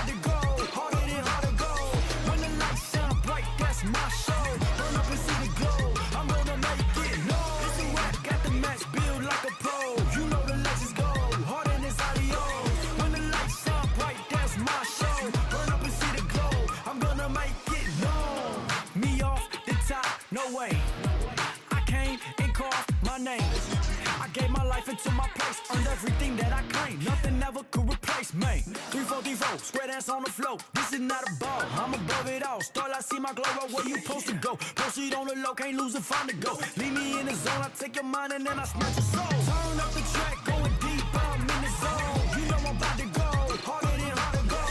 When the lights shine bright, that's my show. Burn up and see the glow, I'm gonna make it known. I get it, they love my whole steady. Vegas don't listen, told you this ain't hypothetical. Answer the call, prove this once and for all. Can't reach me with an arrow, summer nights I never fall. No cattle, the goat don't wear a saddle. Go riders off my body, cut them off, they acting sloppy. Already, I consume the petty. The vision's 2020, believe your eyes are winning.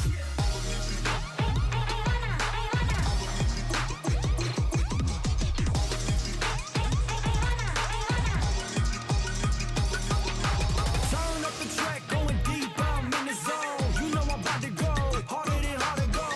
When the lights shine bright, that's my show. Burn up and see the glow, I'm gonna make it known. It's a rap, got the match built like a pro. You know the legends go, harder than this audio. When the lights shine bright, that's my show. Burn up and see the glow, I'm gonna make it known. Up the track, going deep, I'm in the zone. You know I'm about to go, harder than harder go. When the lights shine bright, that's my show. Burn up and see the glow, I'm gonna make it known.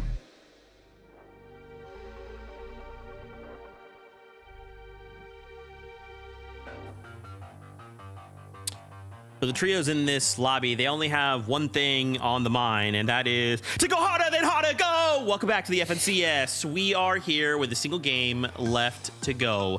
It's a win and you're in. Get a VER straight to grand finals or end in the top 5 in consistency, which is basically like the top 10 when we're looking at the standings, but we'll spell it all out for you when the time comes.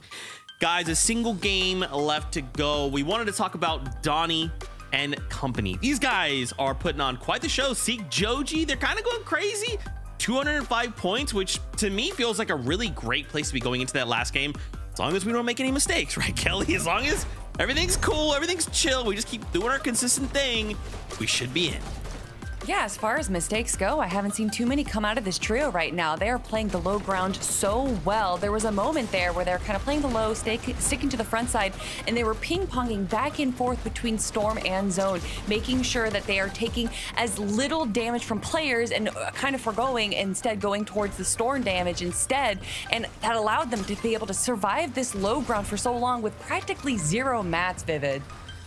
Yeah, I mean, incredible stuff for them. I feel like every single time we kind of tune into an end game, it feels like Donnie's like that solo that's just left alive, trying to pull up some incredible clutch like every single time. And for every single time, it kind of looks possible, right? He's really doing his best, putting up a fight in every single scenario right there. So incredible stuff out of him and all of his efforts. And of course, his trios as well are going to be putting them in 3rd place on that consistency leaderboard. So they should be sitting pretty comfortable, I would imagine, at 205 points going into the last game. Yeah, I mean, you know, we only had one kind of questionable game, right, which was their first game. They came in 14th place, no eliminations. But, you know, again, I'm kind of curious to see, because you kind of mentioned the fact that Donnie's left alone. We've seen them a couple times now being like a duo situation, and then, yeah, it kind of goes down to Donnie. So I would love to kind of see them, like, sure up whatever that is going into grand finals, right? Because, look, we're playing for a global championship spot, right? Like, we got to make sure we are playing at our absolute peak going into the last game.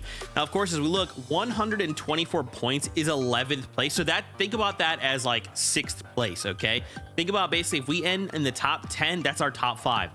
So the difference between 10 and 11th right now is only 2 points. And then from 10th up to 9th, obviously the 161 to 126. So it's going to come down to the wire here for a lot of these trios. Yeah, especially with how top heavy the top of our placement leaderboard is, you know, from Clix's trio in 5th going down to even Skittles trio down in 8th place. They have such a bigger jump than what we see Noisy, Creon, and Tony in. Honestly, there are so many trios that could easily take away the 10th place spot. But I think as far as looking at Skittles, Dash, and Bryce right now, they are sitting relatively confidently in our 8th place for the leaderboard. And as far as they're playing on the low ground, this is, you know, something that we kind of expect to see out of them. Bryce is an incredible player. I've been watching him for so long, especially back when it was Bryce and Bolts, and I kind of like to see that Bryce is locked back in, and we're starting to see that now in these games over the last few weeks. They haven't been exactly where they want to be, but I think that they're starting to kind of heat things up. But is it too little too late, Vivid? Yeah, I mean, they seem to be sitting pretty comfortable as well. We've talked about a couple of trios that are kind of doing well on that leaderboard. Now it's time to talk about a trio that I think a lot of us would have expected to be doing a little bit better right now, right? Muzz's trio right now kind of struggling, not even in that top 10 right there. So they're going to need an incredible last game, whether that be just, you know, second place, a lot of eliminations, or of course, that guaranteed win qualification going into the grand finals. But with that being said, there's going to be a lot of other teams also kind of looking towards that win, right? Anybody kind of lower towards the, you know, the back end of that leaderboard. I mean, yeah, Muzz right now is tied up with Noah W Plays for 102 points right now, which is well within reach of being able to break into that top 10. But there's just only so many trios that can make it into the grand final. Zeke, at some point, we have to cut it off. Yeah, that is tough. But just think, right? If someone in that top, like, 10 gets a VR, then the whole lobby is going to go up a placement, right? So the game's not done. For Muzz and company, we come in right now, we just have a really stellar game. We could look to potentially make that top 5, but anything goes. One game left to go. How does it all end? Let's find out. Casters, over to you. I don't want this to end. Let's just do another 5 games, but it is here, Monster, the last game of the day. And honestly, the implications of what could go down, going down early, getting a few more eliminations, winning the game could just change up so much. Yeah, well, luck for us. Tomorrow we got Group 3, so it's not over this weekend just yet. But yeah, you know what? The biggest difference is going to come down to this last game, so let's jump on the battle bus. Group 2, Game 5 is about to conclude. Here we go. We're kicking things off now, Jacob. And, you know, I was starting to think about the point threshold. Essentially, you're hoping a team in that top, like, you know, the 200-point threshold range, one of those guys win a game. Because otherwise, it is looking like a mile and a half between 190 and everyone else down below. So, realistically, at this point, I think those top positions are pretty secured, and you might be fighting for 2 spots. And I see it right now.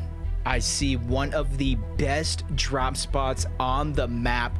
Formerly a Batman Joe, Zax, and Slepsy. Brutal boxcars, uncontested. I was thinking, who might move over there? There's so many still contested fights going on, and now one of the best spots opened up, and nobody's gonna take it. And with everything on the line right here, Jake, Doggo, Oakrun, they have to come out on top in this if they want to keep their FNCS alive here this weekend. Oh, that's one down already. Jake falling to the hands of PHN. He got the shotgun first, put some significant damage down. Phaser hunts down Oakrun on the backside of the zone there as well. And all of a sudden, Lone Wolf player looking to get cleaned up pretty quickly here. King's got the last player. I thought he had in his sights, but it seems like they just lost him for a second there. Look at that. They're back like they never left. And you know what? That's going to be a huge upset for everyone else in the lobby. We just talked about how much of a difference maker they were. When PH King and Phaser in the lobby, those end games looked way more contested, if you will, because they're a team they don't stop the action, right, on all the layers. They clearly know how to handle themselves. So this is going to be a very good game now, given that they're going to be in the lobby. Yeah, this is almost like a blessing and a curse for the lobby because they're already inside of that bubble, 200 plus points already. So all they have to do is win, which frees up a spot at the bottom of the leaderboard. Easier said than done, though, because every team that they take down is a dream that they're crushing and forcing another set of players into that last chance qualifier. Well, only 3, Monster. Only 3 will make it out and advance to the grand finals. Yeah, I was just looking at the map trying to see if Clicks and crew were going to make that fast dash south, but it seems like they're kind of going back to the old trusty loot their drop strategy. Meanwhile, Kay's son kind of taking the fight here. They end this one pretty quickly. Fade, Tofi, and Bolt kind of jumped in here as well. So Demon's Domain having a lot of action right now come the last game. So seems like everyone's got the gloves off here. Alexson and Kay's getting their potential first set of Elim points here in quite a few rounds. Ooh, nice, because Tofi hit a nice shot underneath. He takes on a good amount of damage from the second one as well if they can somehow close out this 2v2, but Suns is there. That's the 3rd member of this trio closing in on this distance and giving them a huge numbers advantage in this fight. Couple Sentinel pumps going down, passing around the Chug as well. There's big pots, so that early game damage that they just got, Monster out the window, no longer in existence. Yeah, I was gonna say the ambush was their best bet there, kind of evening things up a little bit, kind of slowing one out the fight. But yeah, Alex Tung's team might just respect it and put it all on the line for the dub now. Now I gotta say, seeing that Super Sprite make it to the end game last game was definitely exciting in the hands of Muzz from the high ground. Super destructive, but it's one of those things like, how do you justify carrying that over misforms or dashes? You kind of can't, right? You want the mobility in most cases, but that high ground with that laser is pretty strong. Shreds through builds. It makes it that much easier for the Spire and the Fury to break its way through. It was Void. Cash percent just trying to disengage altogether towards the outside. Shiny Shafts. I kind of spoke about this earlier. One of the teams, Golden, Mason, and Chimp, qualifying from this spot on the map. It did free it up, but it was only for so long before more and more teams took notice and kind of took that position away. And it almost makes me kind of wonder, is anybody going to be brave enough to go over to Brutal, or is Clicks, Yamzo, and Higgs going to get back-to-back uncontested POIs? We'll see there shortly, but Noah plays Clixie Chaos Gaming, 102 points. They have two big scenarios here for qualifying Monster. They either get in through that victory royale. That one's going to be hard, but still easy at the same time. Otherwise, you're playing a huge math game throughout the course of this game, watching your elimination feed, hoping those players above you go down relatively early, or at least outside of the top 17. Yeah, that problem is there's like 60 points separating them, so they really need to get that team that was holding fifth kind of out of the equation. Otherwise, I mean, the gap is pretty significant, and it's going to require a huge end game for most of these teams. I mean, even Creon, Tony, and Noisy, although they have, mathematically better odds here, it's still quite a stretch. It's not going to be easy by any imagination. Just trying to look at, the storm damage overall, and it's still Tony, Noisy, and Creon. Almost 1,000 more storm damage than the second place team. It just goes to show that their whole game plan of today's tournament revolves around finding some teams in storm, getting damage, and realistically, Monster, those are the isolated fights that you do have with less chance of those third parties closing in. It's Annex team on top of the peak of that mountain, just trying to use that elevation advantage for as long as possible, especially if the zone allows it and rotates those teams in their direction. Getting a little update here from Clixie, Yamzo, Higgs. Checking out their overall situation. Team spotted up north. They're going right back into the action here. I've already got one of possibly the two, but no, this is actually a first team. This Dozier's trio. You want to know why I know they want to fight him? That Superman Sprite in Higgs' inventory. That he's going to use that to break through some of these builds and try to get damage that much easier. Click's already started the fight, getting that first knock on the Dozier. And you're seeing both of those remaining members of that team disperse into two different directions. One towards the resistance base, one all the way towards the north. That way, if they do get chased down, that kind of ups their chance at survival. Maybe one of them's able to get the reboot cards on back. We'll figure out if they can even get their first teammate back here shortly. Another standoff here on the outer edge. So Creon's team kind of gave up their position to chase even further, and now there's another team watching in the distance, getting ever so closely. We just got to finish this fight quick. Face the wrath of a new team right now. There it is. They start to turn online here. Oh, it's Degen's team is down on the low ground right now. Yeah, it might be Degen, Slate, and Jerry, and you're seeing them trying to separate themselves. They probably heard the footsteps, the audio visuals of that third-party team closing in, so they're just trying to move their way on out. Kind of let the other team down below take a lot of that distraction. But Tony hasn't fully gotten out just yet. He's still creeping through, gathering this information, the intel. Is it something that he wants to lurk around, maybe try to find an easy one-shot on either one of these trios?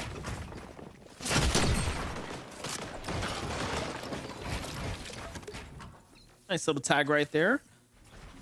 You see Tentic, Mono, Yinks, like not even trying to move right now. They've had a bit of a tough time today, finding themselves scoring anything here so far. Noisy, Tony, and Creon kind of waiting this one out, trying to see what this other team wants to do. No one's really pulling the trigger just yet. Let's catch up with Phaser, Pigeon, and King right now. Lone Wolf Lair kind of just on the outskirts here.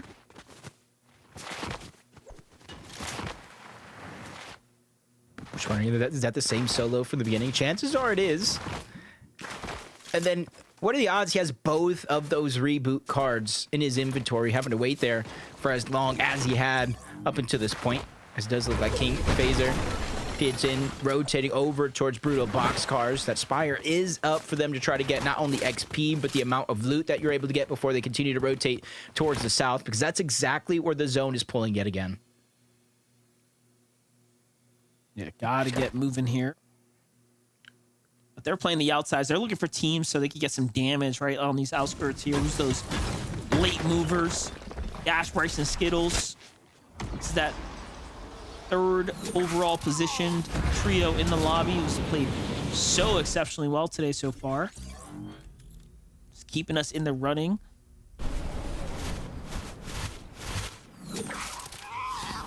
Yeah, they already have the island locked down. They have the medallion. They have the extra heals. And now they're setting up. It's almost similar to what we've seen in Group 1 with Agers, Acorn, and Poyo in kind of a line formation. 2 different surge towers. They're using the island as well just to give so much elevation advantage. And they're basically at the edge of zone, knowing all teams are going to have to rotate to them. So as long as they wait, be patient, they will have those opportunities. Clicks, Higgs, and Yamzo just get torn apart. Higgs dropped down to 97 HP. Clicks knocked all together. Yamzo's just trying to be the hero. There's only so much one person can take, especially with the Superman Sprite beaming its way through those builds. That's Muzz. We saw them earlier on in a contested fight to start the tournament off. Shadow Sphinx holding it down so far. Muzz having a reset here. Higgs and Yamzo left on a back foot. Clicks already kind of falls right now, so it seems like they rotated kind of into the wrong team right now. Yamzo, Higgs likely want nothing to do with this. They definitely have picked up the card. We talked about that, you know, Superman Sprite coming into handy, but it's almost as if Higgs is not even conditioned to use it.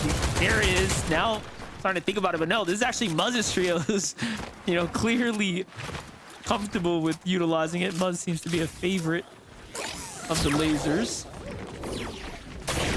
Yeah, they're going to be pretty good with that. In any case, a 2v3 against Yamzo Higgs is no easy battle. You got to respect them. So off they go.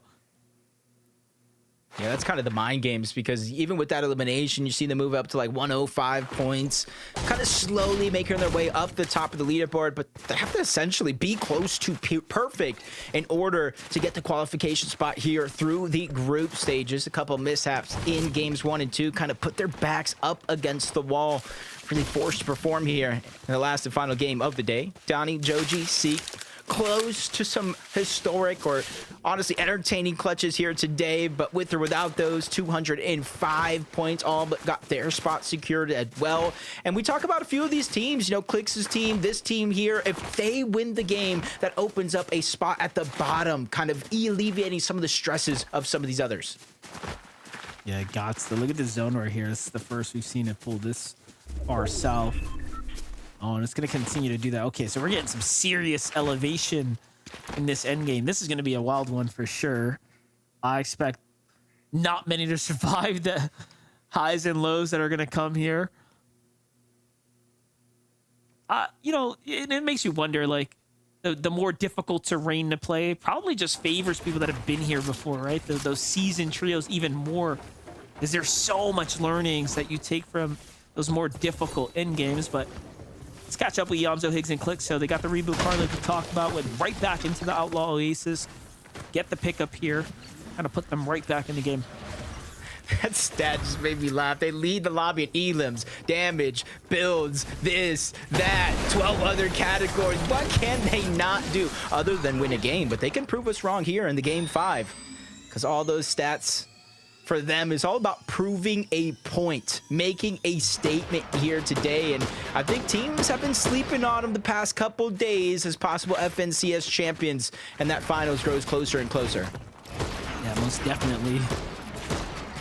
That elusive win, you know? Gotta hit your shots in the end game.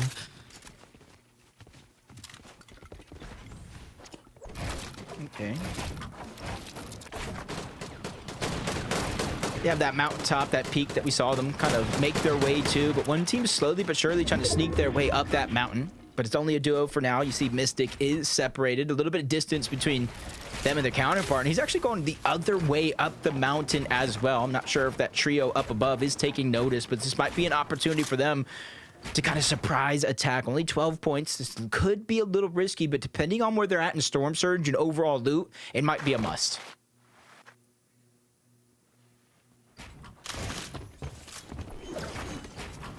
I mean, I respect the decision to also just kind of wait this one out. Like, look at all these teams on the move right now. Monty, Scuffies, and Cole, like, kind of talk about, they have a real chance to take a qual spot right now through consistency. A player right there, and they almost get the siphon on him, but he spots him out just in the nick of time. This is what I talk about when teams like are close to qualing. I feel like they start playing different. This is like where you start slowing down. You're doing things you don't normally do, right? And all of a sudden, you might just find yourself outed. But this is a huge elimination here waiting to happen. He's got, what was it, a med kit and 3 bandages. So big heals here that they desperately need. Siphon kicks in as well. So this is all just welcome pickups here. Kind of seeing the lobby being plagued right now, but so much activity early on. But Clix, Yamso, and Higgs, they find themselves at another elimination. Not too worried about their rotation. You see a lot of mobility in their inventory, but the bottom of that bunker, I talked about it early on, you do have that free rift that you can take. And where the zone's pulling south, they can easily take that rift, stay out of zone, and just rotate all the way to the slow side of the zone. But you're seeing how they were able to get that elimination. That team thought they were trapped in there, but they were able to fight their way on out and pick up eliminations. Yeah, this is how you do it. You know, time and time again, you see teams kind of play the bunker very passively, wait it out. But now when you got Higgs and Yamso just ready to push out, find their tags in the process. Creon, Noisy, and Tony make their way out of the zone here. They spent a lot of time in that storm. I'm just thinking back to that Cease Storm Sickness play now. Spent the first 4 or 5 zones in there and just couldn't make the distance, so Tony's team's got to be on the timer at this point. Yeah, or at least at the bare minimum, I hope they were proactive enough to start to really change certain aspects of their game, realizing how long they're staying in towards zone, because that would in itself take away a win condition of being able to take it to heal off if they took too much damage. And since they're already rotated over towards Demon's Domain, I hope they've kind of learned as each and every single game is passed, even though they're barely above that damage threshold, at least they're here in zone. They positioned accordingly and have a chance to look out into the distance and try to target some of those teams for damage. Yeah, Storm Sickness is basically AKA you spent half of the total game time like in the zone. Like that is just not feasible. The game just cancels you out. Clix, Higgs, Yamso on the rotate right now for Elim, so they're just right back in it like they never left here. And we talked about these mountains that, you know, they're going to start affecting this end game. And look at this move that they got to make up and over. Luckily, no teams are kind of perched over to see downwards, but it's costing them material, misformed charges, and all types of other resources now. Taking a moment of silence right now. This is a team you do not want to be rotating next to. 227 points, well inside of the bubble, and a team that is not scared to go for high ground. We've already seen it a few times today. And if you're one of those teams that's barely in or outside of the bubble, I would steer clear from this rotation. And that's Tony, Noisy, and Creon just towards the right, rotating in tandem. And it's going to be a far rotation, and it's going to go up a few different mountains on the way there. Got a little surf cube in hand, so you can just tell that they don't have exactly the type of loadout that they would like to take into endgame, but PhD leading the charge with that surf cube, getting the most out of it. Meanwhile, quick update for Donnie here. 205 alongside Joji and Seek. No elims this time around, but plenty of damage on the board so far. One of the furthest to rotate here once again. Seems like they kind of enjoy being in the back of the pack. It's a team in the water trying to rotate. Hey, something's better than nothing. They just got to be careful. That's a team that kind of like landed in stealing the southern portion of Demon's domains loot. Everybody's still trying to figure out where they're going to make their way up the mountain. You're seeing a very kind of even elevation change for the most part. And I think for this next couple of zones, the entire lobby's got to be crossing their fingers right here. Don't go north. Don't go north, because that will be a roller coaster of emotions. As you can see, Amzo and Higgs just pick up a few more eliminations, kind of ending runs in this group stage, forcing these teams essentially to go through the LCQ. It's perfect too. Right on the side of the mountain, they get much more materials essentially delivered to them now. So it's really the key position and time to kind of get these eliminations. This is tough for Clixie, Noah, and Chaos. They got to go up and over now. The zone's going to pull far west, and they're already halfway through their material count. And I'm not seeing any misforms on this inventory right now, at least not for Noah here. Great usage of the dash to kind of hop his way across there, keeping the momentum up. But just all in all, look at this clean rotate. Otherwise, it would have been a very difficult one to kind of time there. Higgs' team still going crazy here. Man, Listen does go. Oh, Hayes follows. That's very, very unfortunate for them, because this is essentially their drop spot over here. Obviously, more times than not, you don't think it's going to go to Shogun Solitude, but if they would have just set up on this side of the map, they would kind of probably be positioned better off than most of the teams. As Joji, Donnie, Agers, we've seen them kind of behind the pack, zone after zone, and continuously is pulling towards the west. The blessing here for most of these teams is there's not too many elevations or too many changes in this zone. But Monster, after this one, if we go west, if we go east, or even far enough north, that's where it's going to continue to get tough. You know, it is interesting that, like, they can play late like that because they have misforms. You know, it kind of makes sense. Pressure comes in, we just form out, right? We get into a whole new, like, 50 meters across, no problem. Scuffy's multi, Cole, tournament running the life right now. Pressures this team to the point to where they pull out the med miss there. Very nicely done. So just kind of forcing them out of that position. Look at that, pushing them off completely there. It's going to ease up all their high ground pressures. They can start looking to other teams. Meanwhile, Creon gets taken. Noisy now by himself. Oh, doesn't see where Joji's at. Their tournament's going to go in and come to an end. That's a big elimination for Donnie's team there.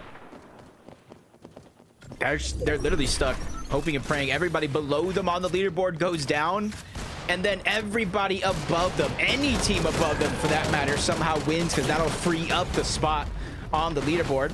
Dash, Bryce, Skittles, that's one of those teams that we are talking about, starting this one essentially in 4th place when it comes to that consistency leaderboard. 8th place overall. They just need to do enough to hold on, but it's only the top 16. Only one team of placement points have set in, and now Scuffy's, Monty, and Cole. This team is 5th on the consistency leaderboard, so essentially they are setting the line that teams need to follow. No, what's so nice about that wide shot, it just gave you a true visual on like how the best teams are elevated up and over the most treacherous areas. And you know, look at that, they just know to be away from that low ground congestion. You just don't want to be down there. But the rotate starts to come through. Somehow though, at the front side of the rotate, Shadow, Muzz, and Sphinx have managed to find themselves still standing in this game, kind of recovered from the fallings before clashing with Team Clix. High ground's got Rogue, Zip, and Polis right now situated up. Big commitments here through material counts as they start to kind of de-escalate their way through this zone here. But this is the Canyon Crossing. It's called that for a reason. They are way up top there. It's just a struggle, and kind of like you said it yourself, investing so many materials. It's only the 8th zone. We haven't had too many drastic cutbacks just yet. 206 and counting, over 1,000 damage for Dash, Bryce, and Skittles. Just continue to focus every team, those audio visuals. If they see a footstep in that direction, they just kind of let it loose. But you can see Skittles, only 83 medium ammo bullets left, and they finally target out the high ground. Polis, Rogue, and Zip, they get shot down, but luckily for them, they do have the misform, so no fall damage for them. You see Higgs kind of double stepping, hesitating for a moment. Is this the time? Do we take high ground, or is that zone too early? Well, Zip's going to go in and bounce back here, so seems like they get a little bit more time to kind of recycle these materials here. That's actually perfect for them. Can't really ask for anything better than that, and that's going to force the low ground teams to force their material counts to start being used here. Meanwhile, Skittles, it's gonna have to fend for himself here. Loses Bryce and Dash right now. The finishes come through from the other team on the other side of the wall. That is unfortunate timing for him, but hey, little delivery for him there. He's trying to get that med miss. Needs to get the miss form as well. The pressure starting to come through. But look at this, Clicks. Higgs, Yamza now positioned up over some other teams here. Looking for their next refresher. There it is. Nice pickup. Insta miss form as well. Ooh, almost overhops that one, but only drops down, gets the loot.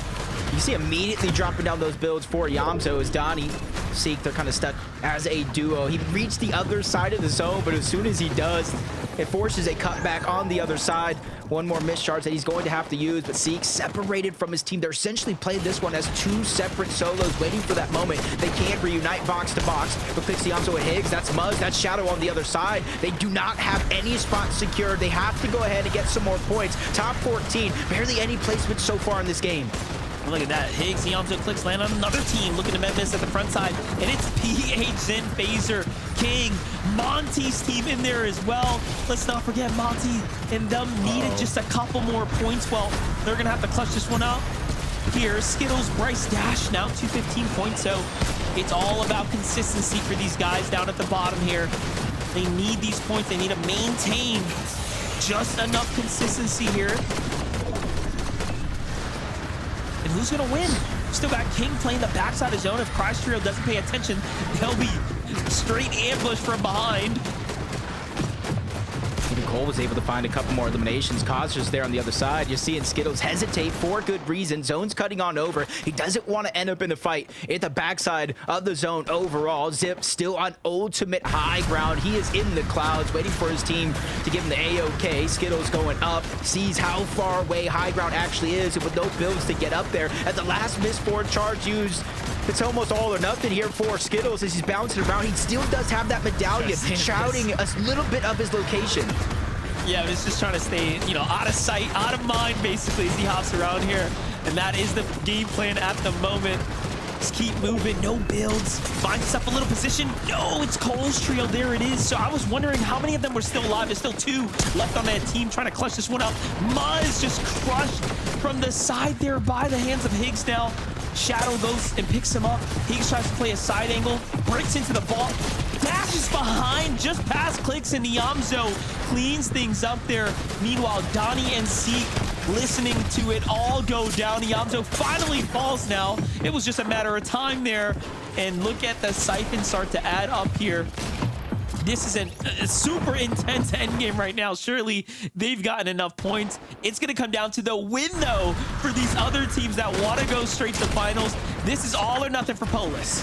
Yeah, it potentially is. The other two's got their spot secured just for staying alive long enough. Scuffy's and them starting this game on the line. You got to think a third place, if they get it, is going to be good enough. So we're essentially watching Zip. No. We're essentially watching Rogue. Their tournament is on the line. But Donnie from up above, he spoils it all. He takes them down. He advances to the grand finals. But again, Monster, they might have just been gifted. Somebody might have been served a grand final spot on a silver platter because they were already in the top 5.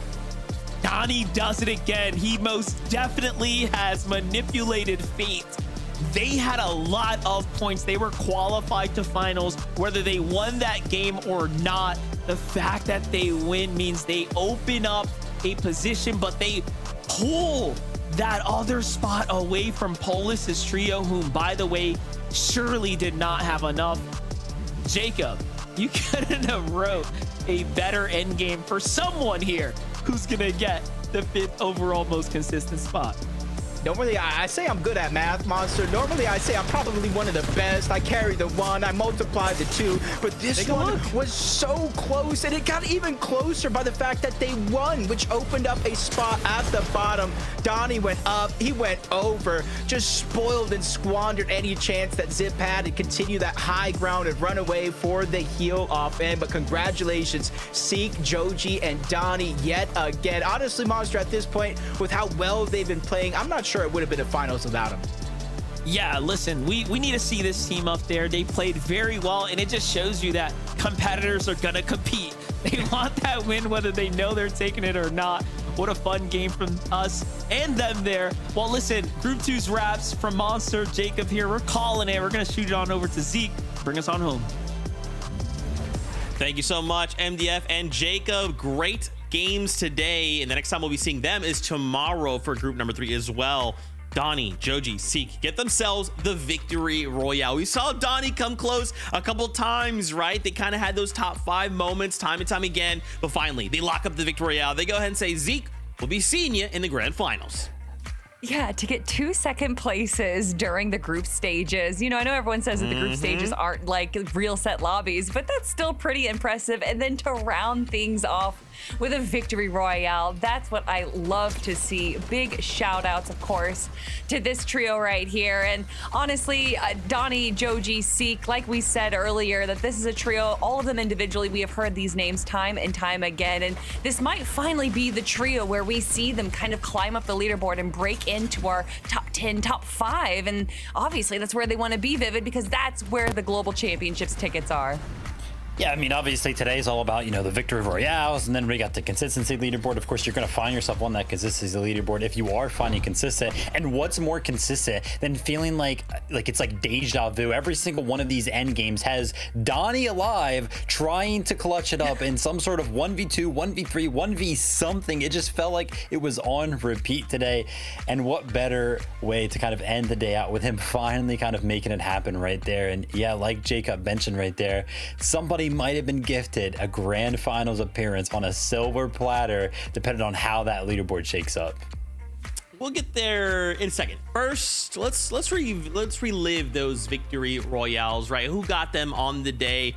As we remind ourselves, here's a nice little graphic. Maybe you're tuning in, maybe you just got off work or something, you just watching, you stopping by. Here's a little recap for you guys. In that last game, obviously we saw Seek, Joji, Donnie get themselves the victory royale, but it started with visuals, raids, and a Minish, getting that VR in game number 1. And of course, guys, I can't forget game number 2, when my power went out. Don't worry about it. But there's also that next question then, friends. Who made it in? Of course, we have 5 trios who made it in through consistency, which just means after those 5 YARs, whoever you end up in the top 5 will also go through to the grand finals. We have a list to take a look at here. Now, this won't tell the full story because this is just going to show us the top 5 teams that did make it in. The story continues when we look at the standings. But first, obviously, Clicks, Higgs, and Yamzo. Wow, Kelly, 100 points ahead of Phaser, King, and of course, PH Zin. Really had a showing today. I guess my question is, can we continue this, right? Can we bring this kind of ferocity into the grand finals where things are going to be pretty different? 100%. Yamzo, Higgs, and Clicks have proved themselves time and time again through set lobbies, through scrims, that they can easily bring this kind of action into the grand finals. And honestly, you look at like their scores, it's not just making it top 10 in every single one of the games that we saw today, but also their ability to grab 14, 10, 16 eliminations. You know, I feel like we saw a little bit of this from Acorn, Agers, and Poyo in week 1. And, you know, I don't hate replays. I'm a big fan of having, you know, these repetitive play styles like what we see from Clicks, Higgs, and Yamzo. But are they going to be able to, now with this domination, carry that into the grand finals? Yeah, I mean, I personally don't think they're going to have any trouble kind of doing that. I mean, they look like they're just playing so well right now. Obviously, we've seen them play in finals throughout the year. Every single time they look very, very good. They've been placing super well. The only thing that's really left for them to do this year is to actually win it. So it's exciting to see them perform very, very well today. And of course, clutch up, get that grand finals qualification. Nobody really had a doubt. That's right. That's right. Also, of course, King, PH, Zin. We love to see them kind of come out and in that top 5, right? Phaser alongside all of them. Just a fantastic showing from them. Let's bring up those standing, though. So I did hint at a story here. So obviously that 10th place is essentially the top 5. We know that cutoff is 163 points. If we flip on over to that second page, 2 things to shock. First off, 11th place, Noah W plays, bro. What the heck? Let's go. Only 2 points off of qualification. And it's crazy that we didn't see like a lot of Noah making like a lot of big kind of flashy plays. but the consistency really shone through in their performance, almost making it out, but that's okay. Run's not done. We still have LCQ. Muzz, Shadow, and Sphinx, though, in that 12th place, unfortunately did not make it in. We did see they only had the 4 of 5 games played. You know, had they gotten that additional game in, I think things could have been different for sure. But of course, for them, it's the same story, right? They still have the last chance qualifier. It's not over. This is Muzz we're talking about, right? If we have to take it to an LCQ, I feel confident enough to say they'll likely earn themselves a spot, right? I mean, this is Muzz. I mean, this is Muzz. Yeah, I don't want to be biased, but there was a moment there where Clix's trio jumped in on Muzz and his duo mate, and I was like, no, please. But you know, again, I can't be biased on the broadcast. That wouldn't be right. I think last chance qualifier is just rough, man. And it's Muzz. It's, you know, you think that they would automatically get it in, but Vivid, you just don't know with the LCQ. Yeah, I mean, they're going to have to clutch up for that. But I tell you what, you know, Jacob's kind of wish came true right there. We saw Scare, Cause, and Magma in 10th place. Now, if Donnie did not end up winning that game and the win did go to Zip, who was sitting in 15th place, then that qualification spot would not have rolled down to them. So sure enough, one team did qualify because that did end up happening. So pretty cool to see them kind of clutch up and make it into that 10th place spot as well and clutch that grand finals qualification. Oh man, we are so close, right? Next weekend, it is going to be so much fun. But of course, I think that's pretty much it for today. We only have tomorrow to come back to watch group number 3 for not only us, but EU as well. And then we're going to have a really good picture of grand finals next weekend. And then next weekend, we will know who is going to be rounding out our trios going to the global championship. Time is flying. Yeah, guys, before we say goodbye, why don't we guys have closing thoughts from you two? I am so excited for tomorrow. I am so excited to see what happens. Group 1 and Group 2 have not disappointed yet. And I know that Group 3, some people might be saying maybe it's one of the more sleeper of the groups for North American Central. But for me personally, I think it's going to be one of the more fun ones. Yeah, I mean, a sleeper with Peter Bonanna, we can never count him out. He will always put on a show and entertain us for sure. But I'm most excited for next weekend, honestly, grand finals. After groups 1 and group 2, I'm excited to get all of these teams in the same lobby and see how all those play styles kind of clash. Who's going to be going for higher ground then? Who's going to be claiming the lower ground? It's going to be exciting. And of course, like you said, Vivid, when we're in grand finals, you know, you're not only making a statement to your region, you're making a statement to the others, right? Hey, this is my POI. If you want to fight, let's go, you know? So we'll see. That's it from us today, though, at least until tomorrow. Don't forget, we'll be back tomorrow, group 3, same time, same great place. Make sure you're here, mark your calendars, set your timers, all that stuff. And of course, EU is before us. If you like what you're seeing, watch them as well. They got their own crew, they got their own trios to play for. But until tomorrow, we love you. Keep yourself safe. See you on that battle bus. Beep, beep.